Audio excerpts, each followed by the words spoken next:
Hey guys, good evening. Good evening, everyone. Thank you very much. Good evening, welcome, good afternoon, wherever you're joining me from.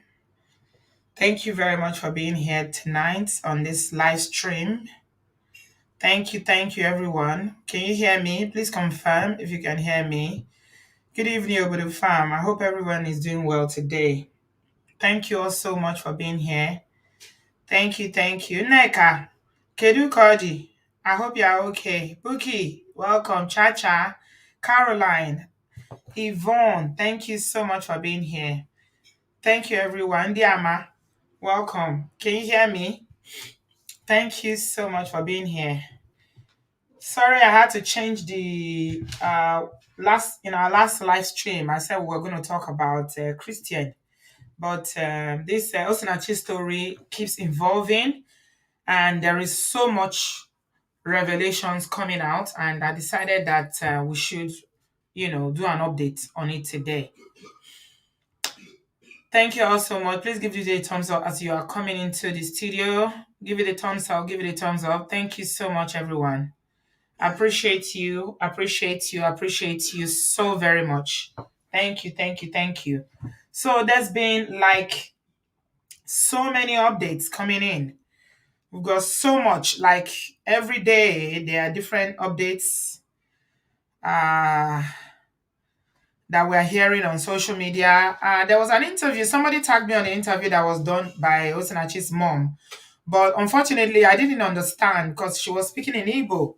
So I didn't understand it. I can see some people in the comment section were already talking about what she said. I wish they transcribed it. I think it was BBC that did that interview, or BBC Igbo that did that interview. So I didn't understand what she was saying. So if anybody will update us later, anybody who heard what she was saying that can update us about what she said, I would really, really appreciate that. So I wanted to do an update about what the sister said, and of course what the children said as well. Okay, so Osinachi'S children. I don't know if you guys saw the post. The children were visited by a minister. I don't know if it's the Minister of Women Affairs or one of those ministers in Nigeria went to pay condolence visit to them in their house in Abuja. So that was when they shared the picture of the children where they were. Mhm. So there's been a lot of updates. There's been a lot of updates, and uh, even though I don't understand what Osinachi's mom was saying, yes, I'm Mommy Gio today. Oh, yeah, I'm Mommy Gio today. Even though I don't understand what she was saying, um, what I can tell from what the sister was saying is the fact that this man happens to be a deacon.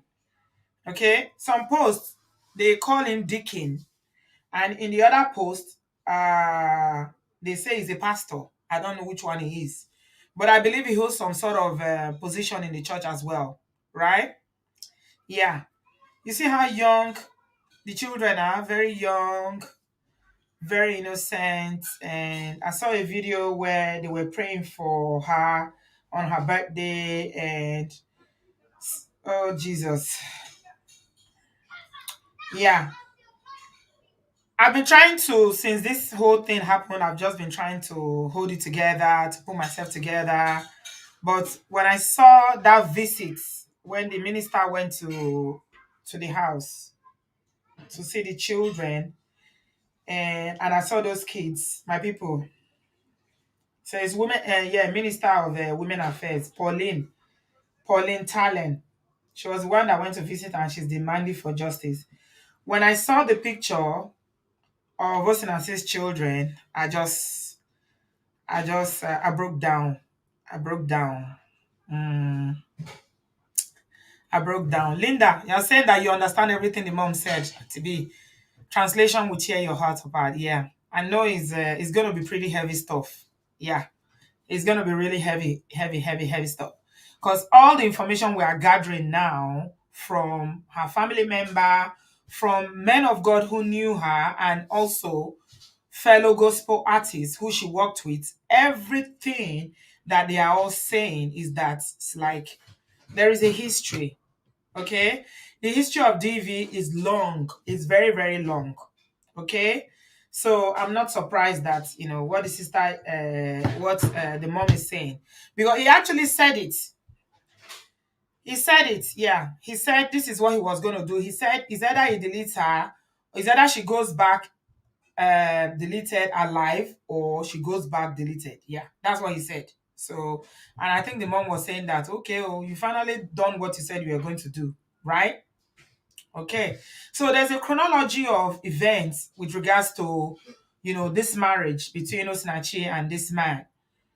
There's a chronology of events controlling, coercion, control, financial, emotional, physical abuse. The list is endless, right? So it's not, apparently a lot of people knew about it. So what I'm gathering from, all the interviews I've read, yeah, Miss Lydia, you say you broke down today. Yeah, yesterday was my own breaking down when I saw the children. I just couldn't hold it together again. I just broke down. I was like, wow. All I could think about is who is gonna look after them now? Who is gonna love these children now? Who is gonna care for them now? They are young. They've got school. They've got their whole life ahead. Do they even understand what's happened? I mean, what is going to happen to them now? That's all I could think about, and I just broke down. I broke down. Yeah, it's pretty heavy stuff, isn't it? It's heavy stuff. So I'm going to start from what the sister said regarding this marriage between Osinachi and the husband, and it was, I think it's Vanguard, a Nigerian newspaper called Vanguard was the one that interviewed her, and that's when she opened up. Yes, the man has been arrested, Choma. Yeah, he's been arrested. I can confirm because the post, I'll read to you what the children said later. He's now been arrested. He wasn't before, but now, yeah, he's arrested now. He's been arrested. And now that the minister is involved now, the minister of women's affairs is involved, in Nigeria, when the government power is behind you, that's when things work. That's when things move. So now that because of the kind of person that she is, that she was quite famous, she was known, she was loved. Okay, I saw somebody say in the comment section before we started that even in Ghana now, there is a big story there. Yeah, everywhere in the diaspora. I saw a video yesterday. Someone sent me a video by this man, I think it's in Cameroon, and he was talking about the same issues. Apparently they have this issue in Cameroon as well. So it's everywhere in Africa, my people. It's everywhere. So the man was basically talking about, was playing the music. He started playing that music in the background, Osinachi'S music. Then he started talking. He started talking. He said so many things that made so much sense. And I was just nodding my head like he was seeing me. Mm. My people. Ah, wow. Yeah. Yeah. So Genevieve is asking, what are the pastors in of Dunamis International Gospel Ministry doing about it? If you ask me, who I go ask, Genevieve? Who will I ask now? Did you not see the video I posted earlier on today where Pastor Paul Eneche was saying that divorce is not allowed under any condition? So I think that's the answer to your question. I've not even seen any posts where they told us that they've gone to visit the family or that they've seen the children. The information I have is that the children are even staying with a family friend now. They are staying with a family friend. So I think what they're going to have to do is to send the children back to the mother in Enugu or somewhere in the east where she lives. Who is going to care for those children? Who's going to provide for them? She's got 4 children. I don't know what Dunamis is doing. Honestly, I don't know. Maybe they are doing something, but I'm not aware of it. So the interview where the sister was talking, that's Osinachi's elder sister, when she was interviewed by the Vanguard, and this is what she had to say. She said that she said a whole lot of things about her. She said that it wasn't cancer, which we already know. We established this already. That is not it's not throat cancer. I don't know how they came up with that. Maybe it's the husband again. And he basically said that it was not cancer. That there was a cluster, that she had a cluster of blood in her chest because of the kicking. And you know the worst part, when he took her to the hospital, because according to what the sister is saying, he's basically separated them. You know how Mongo Parks behave when they want to start controlling and put you in where you have no help, no support. They first of all separate you and alienate you from every other person. They separate you from people that can help you. So the worst part is that when this man who claims to be a deacon or a pastor took Osinachi to the hospital, he didn't tell the doctor what happened. Who knew? Perhaps if he had told the doctor, okay, oh, I kicked her, oh, they should do an X-ray of the chest, oh, so that they quickly know what to do, what medication they are going to administer, what they need to give her. But he didn't tell them. I don't think he even felt bad. I don't think he had any remorse. I don't think he felt bad at all, at all. From everything I've seen, everything I have read, I don't think he felt bad at all. Hmm? Hmm. I don't think he felt bad at all. His name is Peter Nwachuku, and I don't think he knew was going to be discovered. Because what it is like, I think because they are saying that they only have one brother in their family, that's Osinachi's family, and he's about 30 years old. So he just basically they are women. All her relatives are women. So he used that masculinity again and patriarchy. I'm a man. Nobody can tell me what to do because in situations like this, it's your father or your elder brothers that will stand for you. Okay? If you don't have a woman that can be bold enough to challenge a man like this, then nothing's going to happen. So basically, he's just sent all the family saying, you can't come, you can't visit.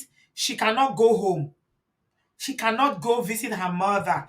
And I understand that even when her dad passed, he followed her and he was when they were driving to the east. And Osinachi just said, you are driving too fast. Why are you driving too fast? He just parked the car and was her serious lap in the presence of her children and another family member in the car. Yeah, I think he saw her, and you see the irony of the whole matter. They met in the church. I think he saw that she's gifted because they say he's jobless. He doesn't have a job. He has no income. Okay, and he saw that, oh, this woman that has this kind of voice. Oh, this is a cash flow. So he now started professing love. To be honest, my people, I don't think I've ever seen something recently that has weakened me in terms of wickedness. When you are talking about the level of wickedness that this man has exhibited with Osinachi, you'll be wondering, did he hate her? What did she do that made him despise her so much? Okay, let me quickly go through what the sister said. Okay, and then I'll read to you what the children are saying as well, and then we can have a conversation. Mhm. So her name is Miss Favor Made. She's the elder sister of Osinachi. And what she said is that the sister Osinachi was treated very badly by her husband. Hmm. And she said that it was not cancer. That Peter Nwachuku all the time was the one that was dealing with this woman. And on this particular day when this matter happened, that he used his leg to hit her in the chest. And he has been doing this for a very, very long time. Hmm. And before now, they told her to come out of the marriage, but she said they are, and they even advised her that, oh, you are not divorcing, no, just come out, just for separation, But she felt that God is against divorce. Are you guys getting it? She said that the sister said that the reason why she did not separate from him when the family members were saying just separate, she said God is against divorce. So when I posted that video this morning and I was telling you about how the teaching in the church, and I'm sure about this without any doubt at all that this is what contributed to why she remained there.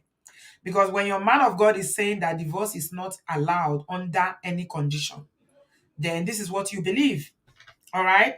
They believe these teachings. So this is why she didn't leave. The sister is saying that she felt that divorce is against, God is against divorce. So she stayed there. Hmm? And then the family tried to convince her and say, they're not saying you should even divorce him, just separate for now, so that you can be alive and they will take care of yourself and your children. But she always reassured the family that no, don't worry, relax, relax, he will change. He will change. This is what he kept saying. Hmm. Yes, she kept saying he will change, he will change. Okay? So on that day, that fateful day, the day of the incident when the matter happened, she fell down and he took her to the hospital. And he didn't tell the family. Okay? So he just exhibited, he treated her like she was nobody. And this is a woman that was loved all over the world. She was a star, a superstar with a voice that only God could have given. Hmm.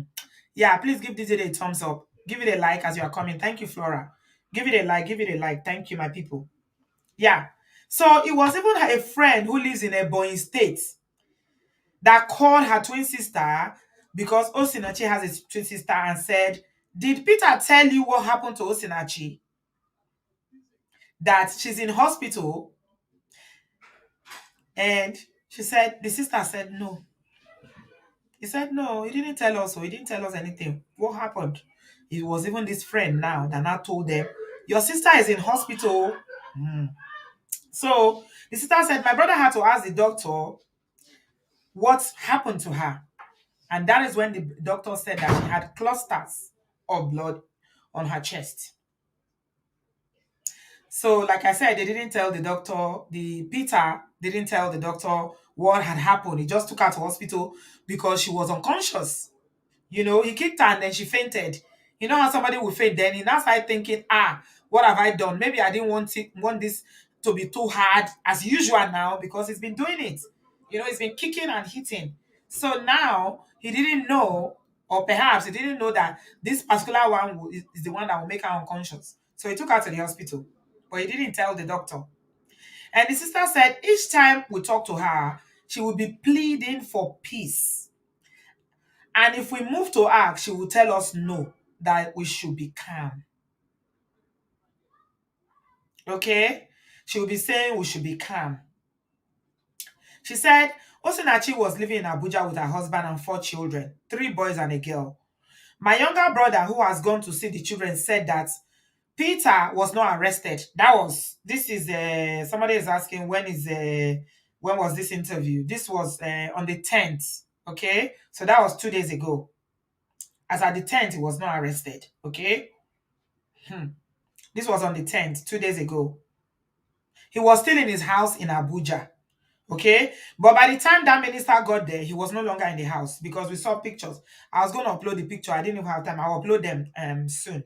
I have the picture on my phone when the minister for Women Affairs visited. We saw the children and some family members with the minister, Mrs. Pauline Talem. Okay? As at that time, and that was yesterday, he'd been arrested that time. Okay? So, but when the brother got there, on the 10th, he said that the children were very happy to see him. They told him that they want to come and see their grandmother in the east. Okay? And as at that time, he was there. And the brother, that is the only brother that Osinachi had gone to see the children. But the family were even telling him, don't go alone because he's a beast. You should go with somebody. So they knew. They knew. The family already knew that she was in this, very, very abusive situation.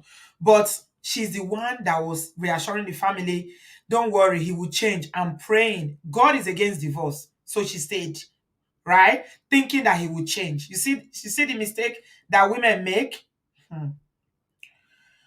And the sister said that before now, he's always boasting. That he told the sister, the twin sister, that he's going to separate her and Osinachi. He was telling the family, I will separate you and Osinachi. He didn't allow any of the members of the family to come near her. And that since Osinachi got married, she never visited her family again. She's from Abia State. The man never allowed her to visit her family again. She never visited her hometown again.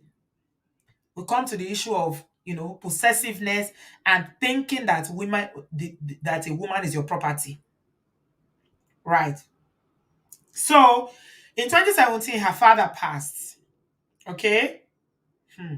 So when they were coming for the father's funeral, they say he was speeding like the maniac that he is. And Osinachi told him to please take it easy. The next thing he did was to slap her. And the little sister, and that is the second to their last born that was with her in the car, that told the senior sister. Hmm? And when the little sister wanted to act, again, Osinachi started begging. She was begging again and told the younger sister to calm down. Okay? And senior sister said, if I was in that vehicle, I would have given him a slap of my own. And she went on to say that Osinachi was a very soft-hearted person. Even the twin sister is more bold. She's more courageous than her. Okay? And when the twin sister visited her on a sick bed in hospital a while ago, Peter and Wanchuku did not allow the sisters to stay with her.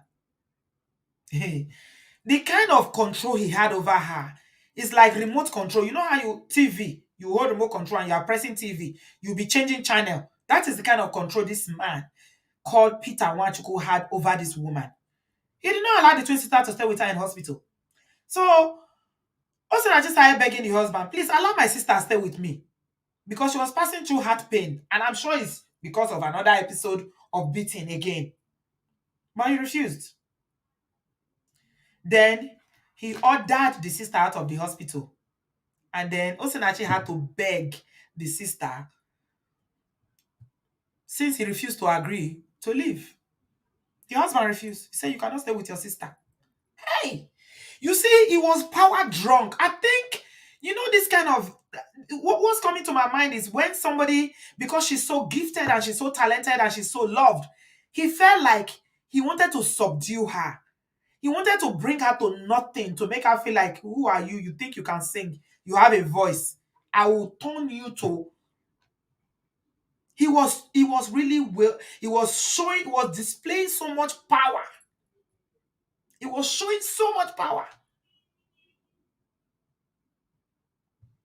Hmm. My people, yeah. The sister said that Peter Wachuku is from Newi in Anambra State.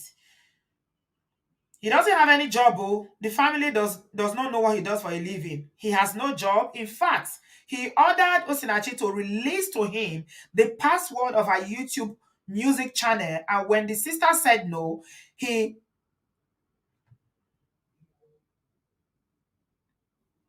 opened his mouth like this, remove wetin dey him mouth like this, throw away for her body. I cannot use that word here. He opened his mouth. Open his mouth.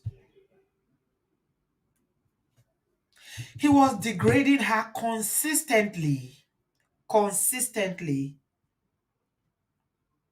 Consistently, my people. Consistently, my people. Ha! Mashio, what did this woman do? Spit. Ah, for long.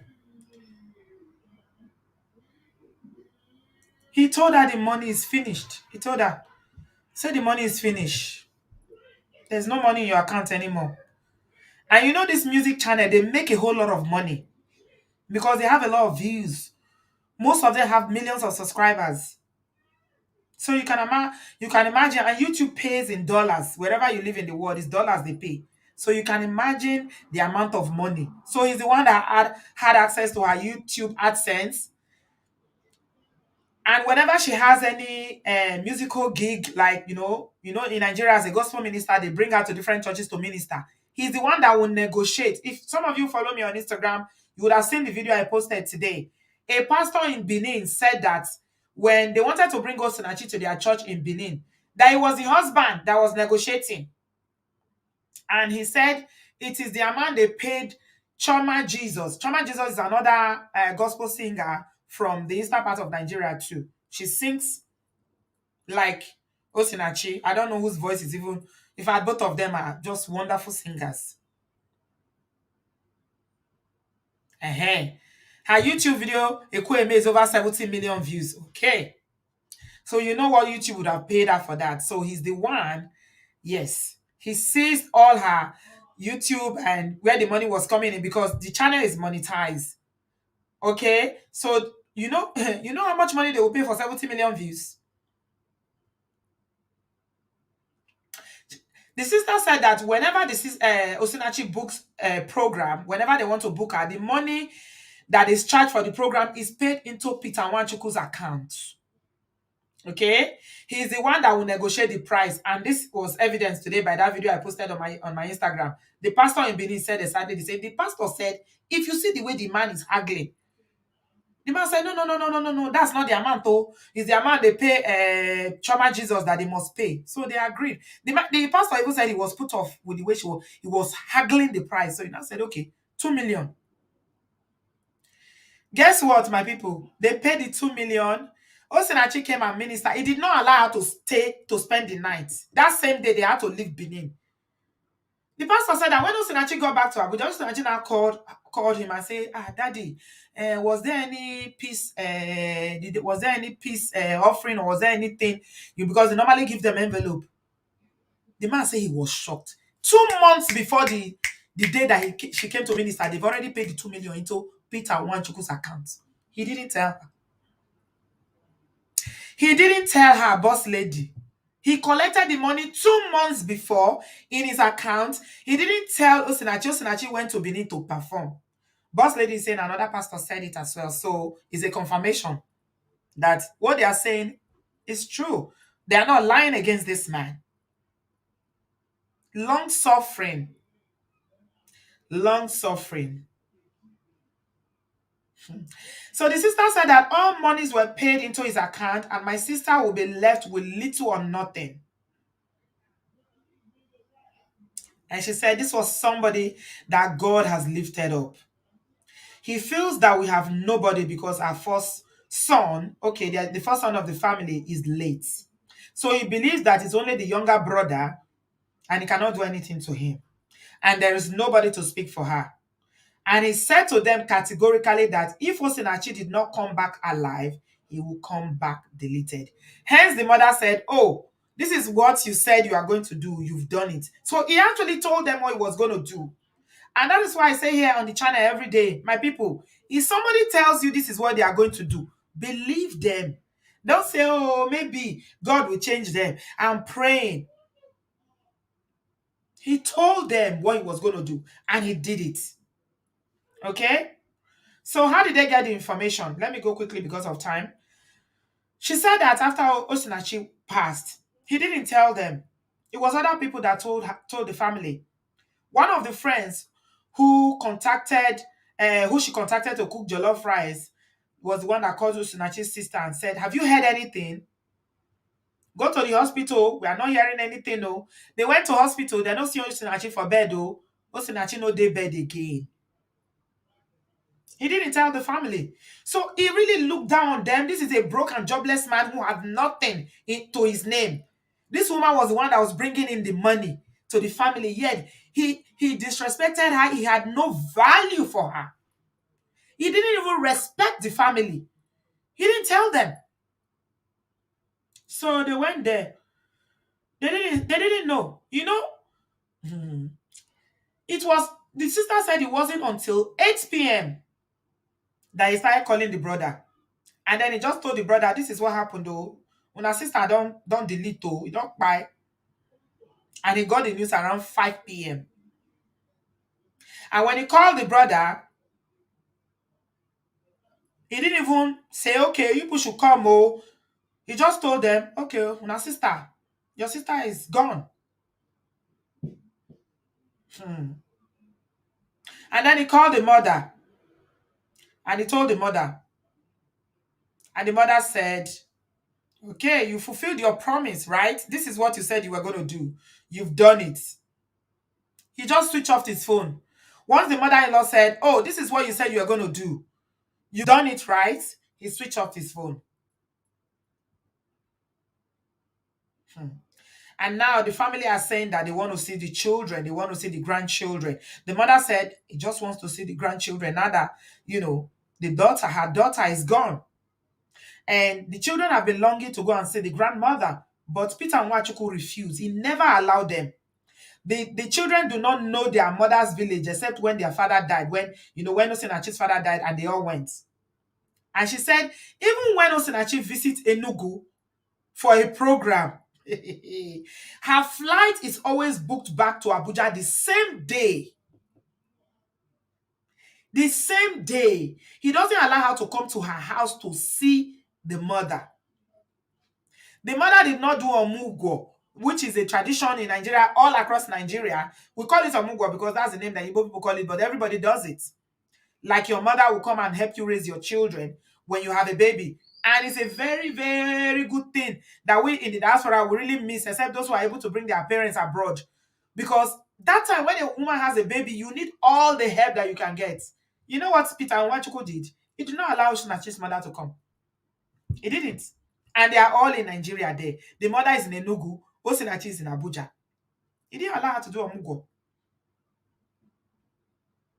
And the sister said that, in fact, when Osinachi had her second child, she called her and told her that Peter wants to delete her. So the sister went there to bring her home. And after some time, Peter Nwachuku came and started begging and started pleading. And then he was forgiven. But after that incident, the sister said she doesn't know what he did to her, but she never, ever talk again. She never ever told the family anything again. Even when she wants to talk, she will talk to outsiders. She will not talk to the family member. She would rather tell outsiders she wasn't talking to the family again. And they met in a church program. He saw the sister, he saw Osinachi ministering, and he fell in love. No, he didn't fall in love. He fell in love with what she was going to bring. He knew what he was doing. He didn't fall in love with her. No, he didn't. He didn't. So that is Osinachi's sister. This is what Osinachi's sister said. Now I'm going to read to you what the children are saying. Yeah? Yeah.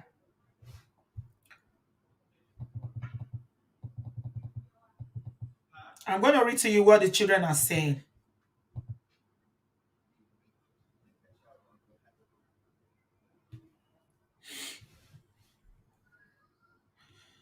So the children, obviously, when this kind of a thing happens, they are aware of it. They are there. They know. They see it. It happens in their presence. So they are aware. And children know more than we give them credit for. They know. They know a lot of things that happen. They know. You might think that they don't know. They do know. Yeah, they do. All right. So she was having a birthday and they were praying for her, asking God to spare her life, give her long life. Perhaps they knew that, there was going to be some issues. Children they have deeper, they have They have deeper insights. It's only African parents that think that children don't know. You say you think they don't know. No, they know. They know. Yeah. They see and they know. And now they've arrested him. That's what they are saying, that he's been arrested. And he even told the children, this is what the children are saying, that he told them that beating women is good. He told the children that beating women is good. That's what he told his children. Yeah. So he polluted their minds basically, and he told them that this is the right thing to do, right? So they had a chat with the first son, and the boy gave a vivid description of what the mother has been going through in the hands of their dad. And he said that over any little disagreement, he used to beat her up. Any little disagreement, he will beat her up. He said, my dad pushed my mom out of the car at one night after Wednesday service. They were coming from church. And the boy said, this is what he did. He pushed her out of the car. And you know, all these area boys, they snatched my mom's bag that night. He said, how my mom got home that night, I can't tell you because my dad left her there. He left her there. And the son also said that when people dash their mom two cars, when they dashed Osinachi two cars, he pointed at the cars outside. But the man would, Peter, their father, would not allow him to drive anyone. Osinachi was taking bike. She was taking bike up and down, keke and bike up and down, while the man would be riding in the cars with his children. So the son said that my mom used to take bike, but we will go in the car. And when we are coming back from church, my mom will stand under the sun. We will drive past her and wave at her.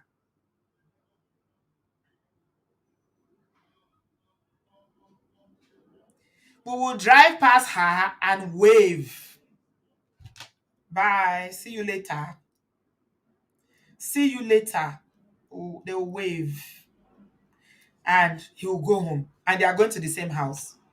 That is why I said that the level of hate that this Peter, this man, one and they see so, show na him face.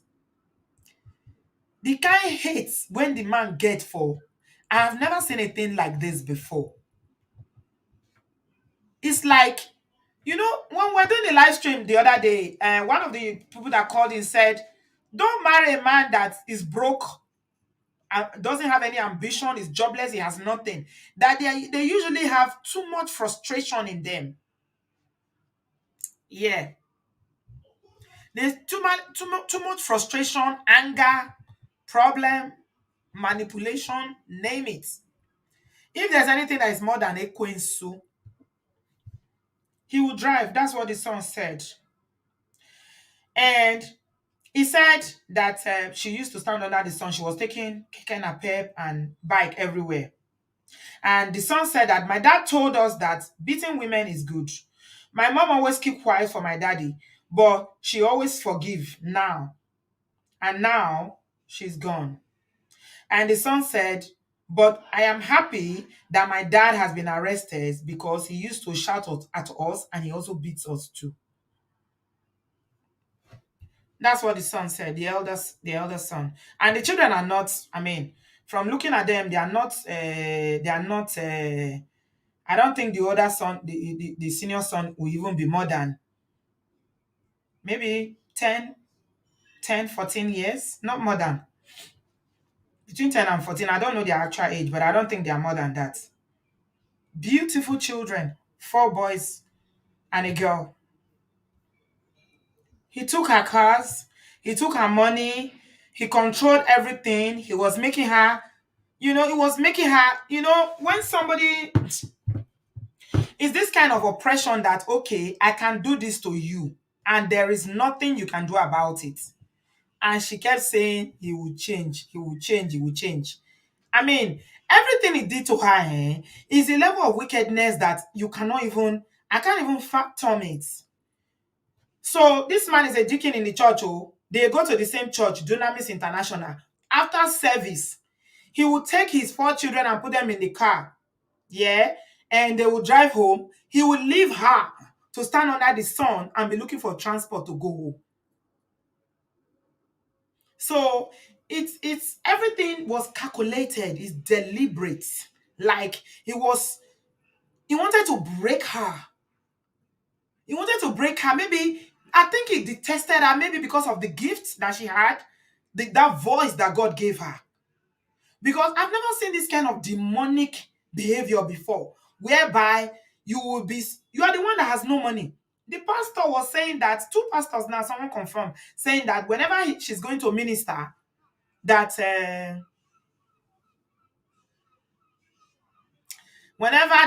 she's going to minister, that he's the one that will negotiate. You are not the one singing. You appointed yourself the manager. You are collecting money. You are the one spending the money. You don't give her anything. As a matter of fact, Frank Edwards said that when they wanted to release, he was going to contract her for a church that wanted her. She was begging, please, don't tell my husband that they are going to pay, because I will never see that money. So anything they want to pay, they will pay into her, into his account, and then she will have to be scratching her head to say, please, can I have a 1,000 naira? Can I have 2,000 naira? Meanwhile, she's earning in dollars, because YouTube pays in dollars. So in Nigeria, I mean, when you change dollars to pounds, you devalue it a little bit, not much, but you are still devaluing it because pounds has more power. But when you change dollars to naira, even if it's 500 pounds a month, 1,000, that's why Nigerian YouTubers who are doing very well, they earn good money, because they are earning in pound in dollars. So when YouTube pays them in dollars and they take the money and change it to naira, money full grand. He was the one that was controlling everything. So there are a number of issues here. Now that I've read that, let me quickly run through what I pick up. The number of issues here is the fact that one of them is the fact that she kept thinking that he was going to change. The first one is that she said, uh, okay, I don't know what's wrong with my connection tonight. I think this thing is back to Wahala again. My dongo is not here tonight, so I might have to log in to share my link. It's not letting me share my link for some reason. I don't know why. So, um, he's saying that the first lesson here, my with the farm, is what the sister said, that the teaching, God hates divorce. Okay, God hates divorce is the first one. But you saw today, you saw the video that I posted, 7 massive mega churches in Nigeria. Daddy Geos, all of them divorced. So how come they are able to? I did that video so that some people who are still believing that God hates divorce is a sin, can see that even GOs are divorcing and remarrying. So maybe that one person, just one person. I try not to be too ambitious when it comes to this work. If it's only one person that is able to see that video, please, guys, share it. Share that video. Give this video a thumbs up. If it's only one person that is able to see it, then if they see and it makes a difference to them, for them to know that actually men of God are divorcing daily and remarrying daily, then she can now reconsider her situation and say, okay, if this is it, then me too. Because somebody was saying it today on that video when I posted it, that if pastor's wife can walk away, why can't a deacon's wife walk away? Because the pastor is telling her that you shouldn't divorce under any circumstances. You shouldn't divorce under any circumstances. So that is the problem. You see? So that's the first thing. The second one lesson that I see is that, Osinachi was hopeful he would change. He would change. She kept telling her family, don't worry, he will change. Don't do anything.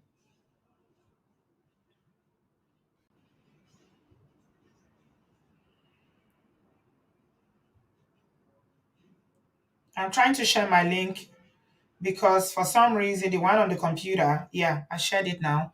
Yeah. She kept saying he will change, he will change, he will change. No, they don't. Abusers don't change. And nobody has the power to change them. We don't have the power to change them. You don't have the power. I don't have the power. No one has the power. Yeah. So some of the picture of the children. Let me just share some of the picture of the children so that you guys can see. I meant to upload them before I started, but like you see, I was running late because I was working and I couldn't get here on time. So let me just upload them here. All right. So number two, thinking that you can change people, you can change abusers. Massive lessons. No, you cannot. Don't try it.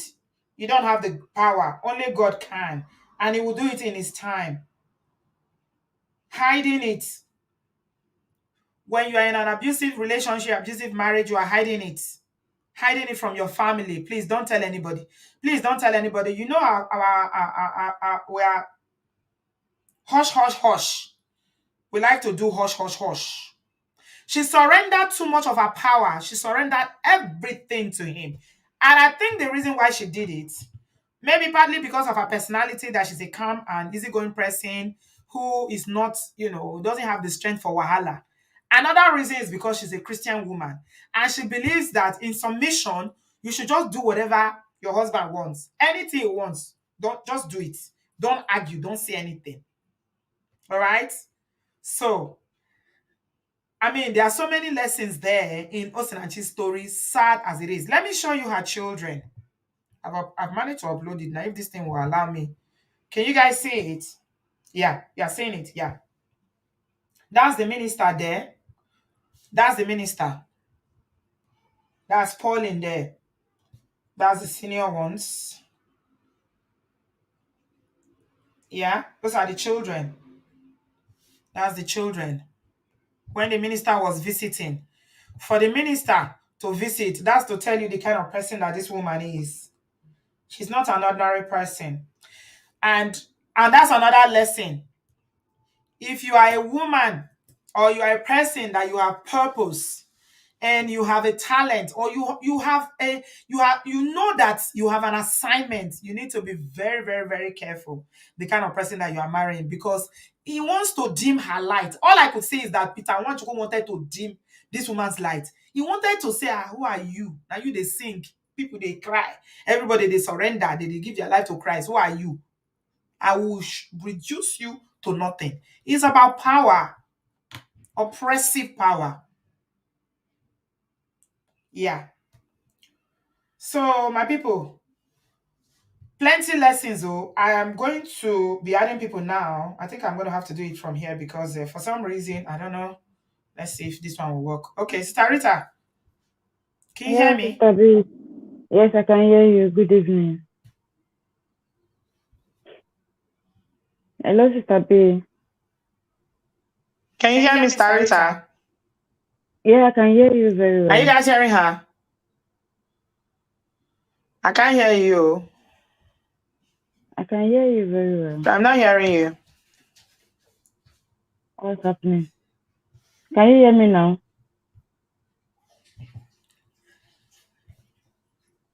I hope this thing is not going to give wahala today because... Can you hear me now? I can hear you very well. Okay, I'm hearing you now. Yeah, I use this one to do my volume. Yeah. Yeah, go ahead, my sister. Good evening, Sister B. Good evening, everyone. This is a very big lesson to everyone, not just the people in the church, both in and out the church. It's a very big lesson. When I mean a big lesson, a big lesson. The video you did in the afternoon was a very nice one with me.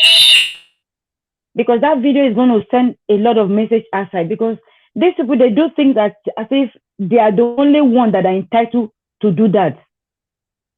You can leave, you are married, you go and marry, and another person have no right to do that. It's so sad that they are deceiving the crowd. Hello, Sister B. I'm hearing you. Go ahead. Okay. It's so sad that they are deceiving the crowd. Like the pastor in Warri, I took my time and I listened to him. How can you say you are a husband and you negotiate even 2 months before the lady came down there? And you never do it. Costed the man, at least you tell her so that she will not be embarrassed. Yeah. You never told her anything. So she never have access to anything that belongs to her. You were everything. I'm saying this in a different way. I don't know. This man did not just marry her out of love. I think he did something to marry this lady. That's the truth. For selling her mouth, he did something. There's more to this. It is not just, they hide, people like this, they hide in the church. They hide in the church to be committing atrocities. Just like my ex, if I buy a new car today, he wants to use that car and I should use the old one. I said, no, it's not done anywhere. I bought this because I have reason for it. You cannot do that to somebody that have her senses intact. Do you think Women will have to wake up.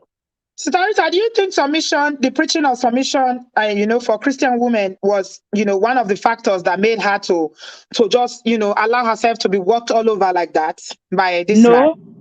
No, sis, no. I will say 100% no, because this one we are seeing from what we have heard so far, there are a lot about this. This man did not just marry Osinachi empty-handed. I know a story when I was growing up. A man, the same from this tribe too. He went to do, just because he wants to get this woman, he wants to marry her. He went to do just to get her. I'm telling you this. The family said that after that time that he came to beg, and she went back. She never told them anything again. She never said anything. That's what he went back to wherever he went to get through this lady, and went back to renew whatever he did. Okay, now that she's gone, where will he survive from? You see how foolish the devil is. You see how foolish the devil is. Where will he be eating from? Because as he is, he's jobless. He will eat Where will he be eating from? He's going to eat from Kirikiri. This is a very big lesson. A very big lesson. Sisters in the church, he's saying there, he said, me, I am a very submissive person. But when I saw that there's fire on the mountain, I took off. I told you my story that a pastor in this ministry told me that I should come back and say anything that happens to me, that my blood will be upon his head. I told him, God forbid, that I am not ready to delete now. Right. So my blood cannot be upon your head. A pastor, he owns the church, he's the owner of that church, a big man. Open his mouth and tell me that bullshit. So sometimes the people who discuss these things to are the wrong people. When I took the decision to leave, I left without, I told you how I did, without discussing with no one. So I'm feeling that this lady's Osinachi own, there is more to it. This is not just this man being, he's not even a Christian, he's just in the church. Yeah. The Bible said it. You get every kind of human being inside the church. Christ. He has no clue what Christ is. Yeah. He is not. He is not. How can you drive and pass how can you carry your kids home and leave your wife in the church? A woman of this caliber, are you okay? She's loved and respected worldwide, but the husband reduced her to nothing. What are you saying? What are you saying? You need to go to YouTube and just everything is about her now. But he wants to reduce her to nothing because of he's greedy, he's wicked, he's from the pit of hell. Only God knows who programmed this man to this lady. Thank you, from my sister. From the pit of hell. Thank you. I appreciate you, sis. May God help people, Lord. May God help us. Amen. Thank you. Thank you, Sister Rita. I appreciate you, sis. Okay, we are moving on. Olu, you are next. Hello, sis. Hello, Auntie B. Good afternoon. Good afternoon, my sister. How are you? I'm good. How are you too? Not too bad. We are drawing lessons from Osinachi's experience.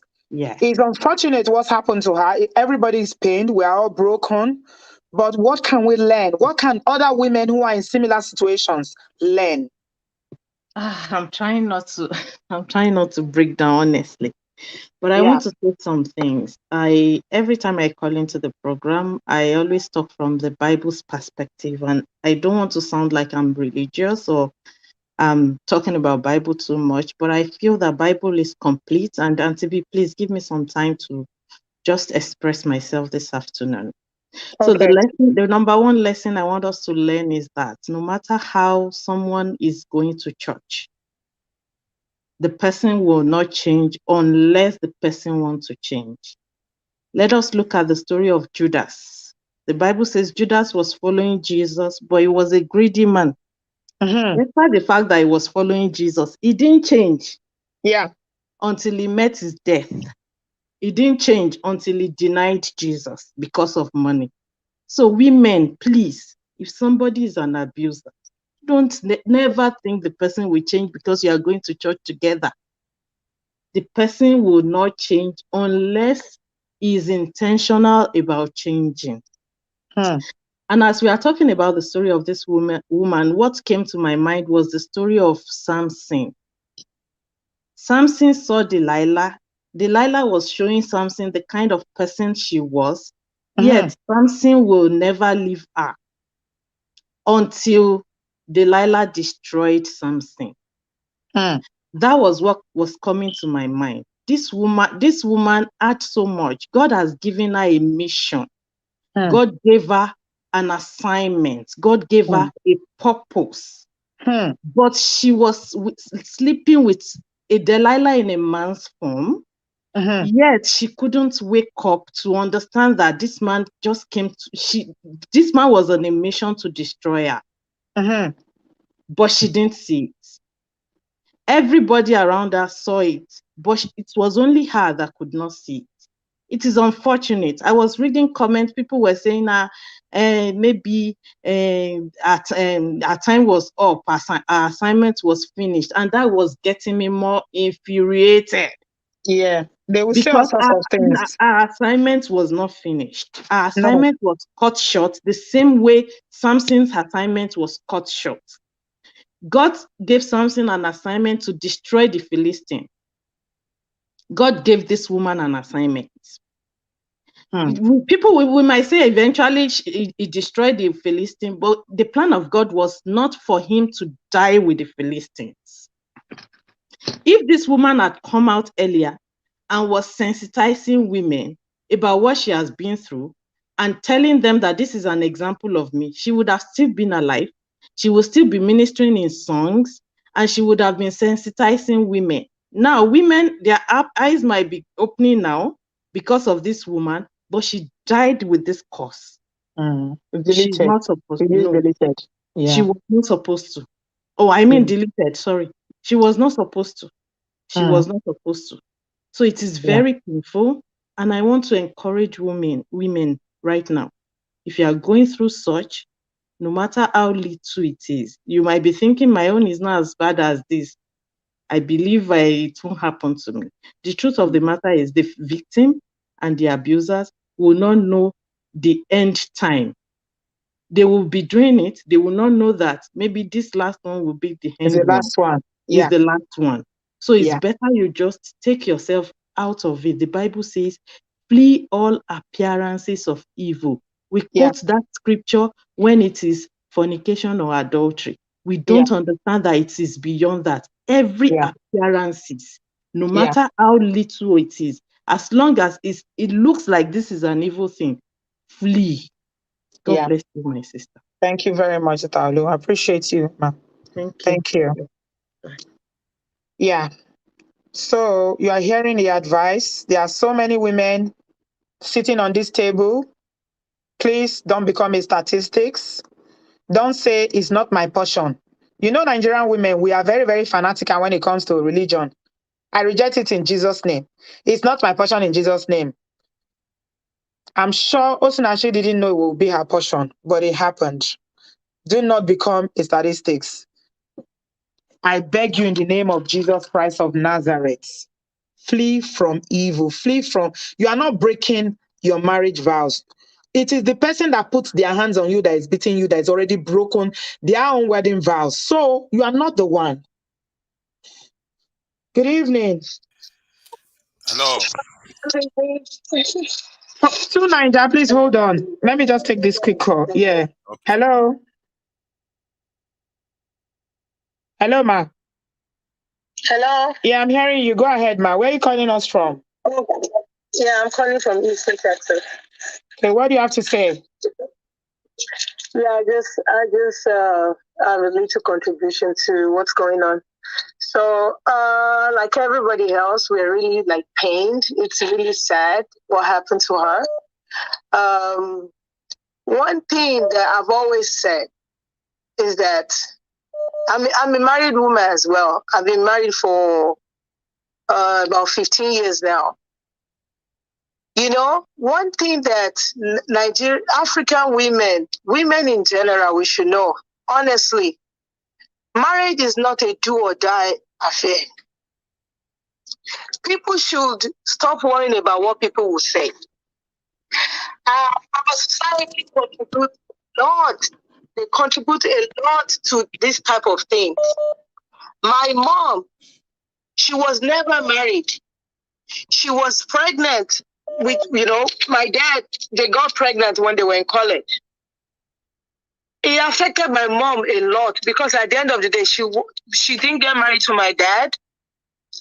You know, actually, my mom is Yoruba, and you know Yoruba people. I would say Yoruba because that's the only culture that I'm very familiar with. They like, people will talk about, look at that one, she got pregnant, she didn't get married and all that stuff. Till today, I still spoke to my mom today. I'm 43 years old. So you can see how long this happened. How long ago it happened. Till today, it still affects my mom. It still affects her. Talking to me this morning as she was crying, oh, you know what your dad did to me? He ruined my life, this, that. Because she could never get married. She had to, have kids with another man because she wanted more kids, The problem we have is what people will say. It's so unfortunate. Yeah. Our society they don't help at all. Yeah. It starts from every one of us. Yeah. My husband is a very good man. My husband is a very, very good person. Even he himself, sometimes I fight with him because sometimes he will sleep on he will look at his Facebook page and he will say, look at this one. She's 40 already. She's not married. Look at this one.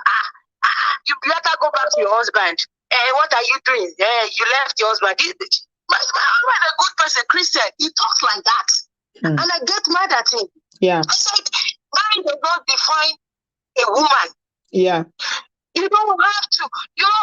And people should stop judging people because they are not married or they broke up or they got pregnant before they got married. We all think we know what's going on in people's relationships. We are all judges. We judge people. It's terrible. It's terrible. Like I said, my husband is a very, very good man. But he does that. So can you imagine?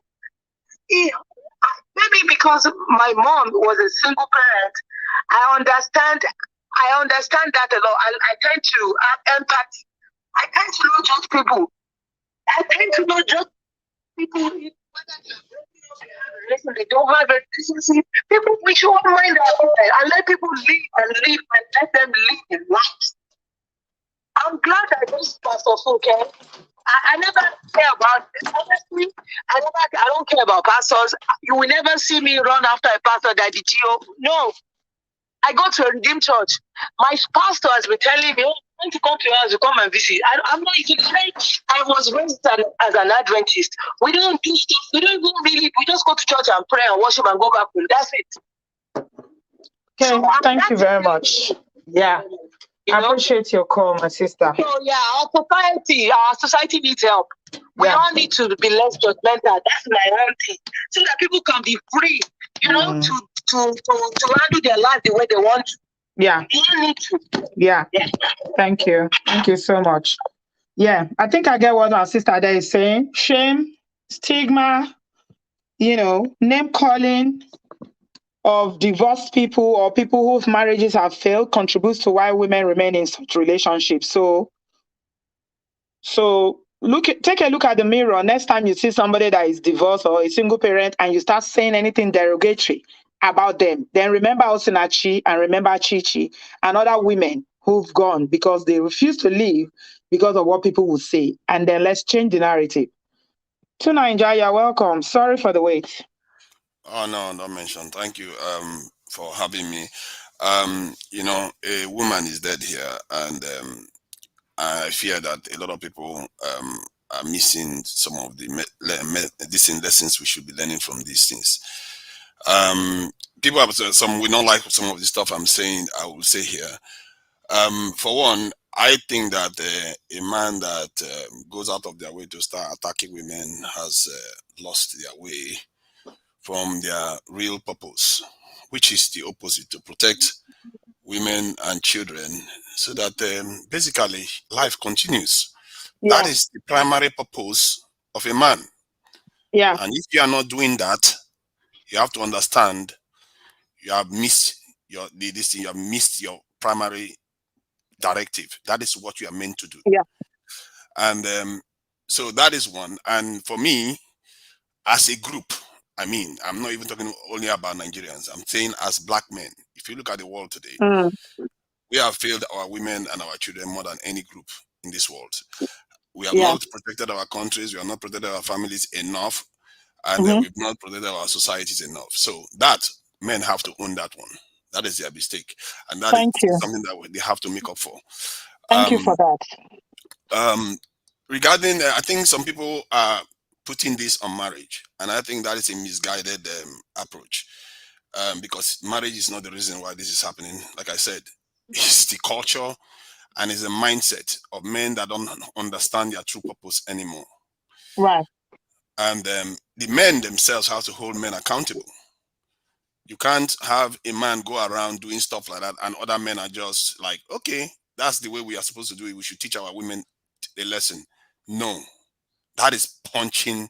You are attacking people that are weaker, and you wonder why you are weak compared to other men. Yeah. You have to compete with the world, not with your own supporter, your women and your family. You are supposed to protect them. Thank you.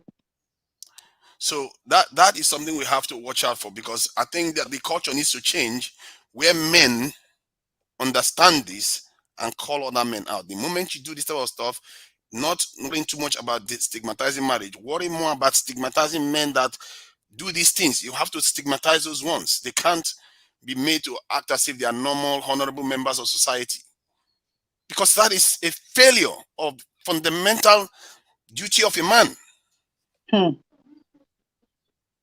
Hmm. So on the, and because why I said something about the marriage aspect being misguided is because the West too are struggling with these things, because they've used divorce as the tool to misalign marriages, and families are children are being brought up in single parent homes, and divorces are extremely high, and then the final result is the decline in population. And now you have the West where the population is declining in a way that they cannot even control it anymore, and they can't even make them have children anymore. China primary schools are closing every day in China. Thousands of primary schools are not there anymore because people are not having children. These things in Japan, the same thing. In Russia, the same thing. As a matter of fact, this war in Russia is partly due to their fear that in the near future, they are not going to be able to have the population to fight this war. They have to do it now because the population is declining. So I mean, you said quite a lot in regarding the culture, which I really appreciate. I mean, because I think when it's coming from a man like yourself, I think a lot of men or brothers out there listening, they are more receptive towards it. When women are saying it's like women, oh, you are just making noise, you are just talking nonsense. So I really, really appreciate you saying that. Yeah, it's just the fact of life, because I think any man, if they use their tongue to search the number of teeth in their mouth, they will know this is true. That is your primary purpose. Men are basically appendages of women Go out there, take the risks. How can a woman be the one going to defend the community? That is your job. A woman, when she's pregnant, is she expected to defend your community? No. When she's raising children, is she expected to defend the community? No. Is she expected to go to the battlefield with the children? No. It's the man's job, and that job, our men have lost sight of it. We've lost that. That is why, with 1 billion population, we can't even look at Nigeria. 200 million, we can't even secure proper electricity. Are the men not ashamed of that? And they go to home and expect the women to respect them. I don't even understand how our women put up with that. How can you put up with men that call themselves men? They can't give you electricity that even a 5 foot tall Asian man has figured out. These type of things that we have to start calling them out. If men misbehave, we have to call them out. And I hope that on the women's side too, they call their women out too. If women are misbehaving and doing things that they are not supposed to do to men. I don't know too much about that, but I know about men. What men should be doing, they are not doing enough of it. Black men are not doing enough of it. We can call ourselves 7 foot tall, 6 foot tall, whatever. We have proven ourselves to be inadequate, and we don't understand how to protect our communities. And men attacking women is the most shameful aspect of it all, because it's the opposite of what you're supposed to be doing. 360 degrees, you're turning around and attacking the people you're supposed to protect. And the men that support that, they too should be condemned. The men that don't call it out, they too should be condemned. The culture has to change. Thank you. Thank you so much. I appreciate you. I mean, if not because of time and because we have so many people waiting, I can listen to you all evening. Thank you so much to Ninja. We rarely see men that speak the way you've spoken. What we saw the other day, we were talking about culture, is people that were challenging us and yabbing us and saying that, why are we saying that? We shouldn't say things like that. You cannot talk like that. This, that. There's nothing wrong with the culture. It's not a problem of culture. But thank God there are still a few men out there who really understand. And for men like Ninja, we salute you, our brother. We salute you. We respect you. We love and appreciate you. Thank you for not being afraid to speak out. Because we women, we talk, but if we talk, they say our mouth, they smell, Now, Patricia, you're welcome. Hello, Auntie B. Can you hear me? Yes, I can. Good evening. Good evening. How are you? Hope all is well. Yeah, everything is fine. Thank you. What do you have to say? My condolences to the family of Sister Osinachi. This was an avoidable death. Yeah. And I think more than spiritual, I don't think there was any deep spiritual aspect. I think what the problem is, these pastors make these women believe that this is their burden to carry. There was a pastor that wrote a message on YouTube, I believe his name is Newman or Newton, saying that this was her source of persecution. And she fought her race well and she died. And I'm thinking to myself, marriage is a blessing, it's not a curse. So there's no blessing in suffering in marriage. And then the second thing was, if she's waiting for the keke or the bike to go home from church, none of the church members or the pastors are noticing that. Nobody is noticing that hubby is going with the children in the car and wife is waiting for a bike. So something is wrong there. And I don't believe that the pastors did not know what was going on in this woman's life. But what the advice they always give is bear it. Just continue to pray for him. God will help him. I know that's the advice that they always give to women. So she had a ministry. So perhaps leaving her husband, she might have thought, this will affect my ministry. I won't be able to minister again. But you can see her ministering and you can see the pain that she bore. And my heart just broke for her. I just tell you a story about my sister. You know, we're from Jamaica. So my sister, when she married 43 years ago now, her husband came from a home where his father beat his mother. So I guess he felt he was going to hit my sister too. So he hit her one night. My sister went in the bedroom and got her machete. And that bugger ran out the kitchen window, ran to my mother's house to complain that my sister was chasing him down with a machete. And my mother told him, if you lay a hand on her, that one of my daughters is the crazy one. She's going to deal with you. So don't hit that one. He has never hit my sister again. And they Hmm. live in peace. He does all kind of stupidness, but he will never raise his hand to her. Some of these women, the pastors, the man is hitting you. The woman slap the husband or push him off. The pastor will come and ask the wife, why did you hit him? He's your head. He's your crown. Why are you hitting him? They're not addressing the fact that the woman was defending herself. So the women are even taught not to defend yourself. Just take the beating. Just take what he's given you. This lady's death was totally unavoidable. Unavoidable. And Thank you now so who's much. left to Hmm. suffer? Her children. The son Sure. whose father told him women are to be beaten. That's the mindset he put into his children. Women Yeah. are to be beaten. So now if care is not taken with those children, they will keep the cycle moving. The daughter will believe this is how I'm supposed to be treated. The Yeah. sons will believe this is how I'm supposed to treat my wife. Yeah. So I don't even know what to say. God has to help us in some way, because this thing is this is a pandemic now. It is. Not It is. only in Africa, it's all over the world. And women are dying quietly and silently. Anyway, Ma, God bless you. Let others talk. God bless you. Thank you so much, Patricia. I appreciate you, sis. God bless you. God bless you too, Ma. Amen. Right. We're moving on. Sister Titi is next. Hello, sis. Good evening. Hello, ma. Hello, ma. Bless you. Thank you for giving me the opportunity to talk. And yeah, I just want to, yeah, in listening to all these updates is, I mean, like I already heard some of them before, but many of them are new to me, so I'm kind of really shaky. But I just want to quickly tell us, go back to the pastors nailing us with divorce. God hates divorce. Please, my people on this platform, let's go back. That scripture verse is from Malachi chapter 2, and they usually emphasize the verse 16.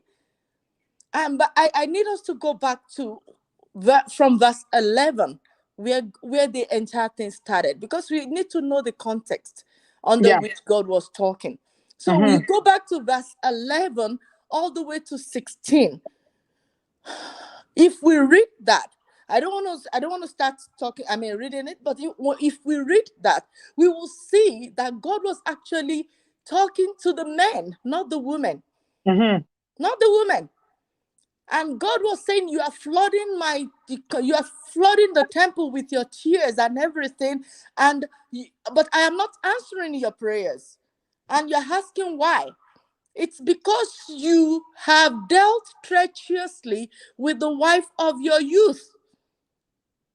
Which is talking about the relationship with God. Yes, because he was addressing Judah, but he was talking about what the men are doing.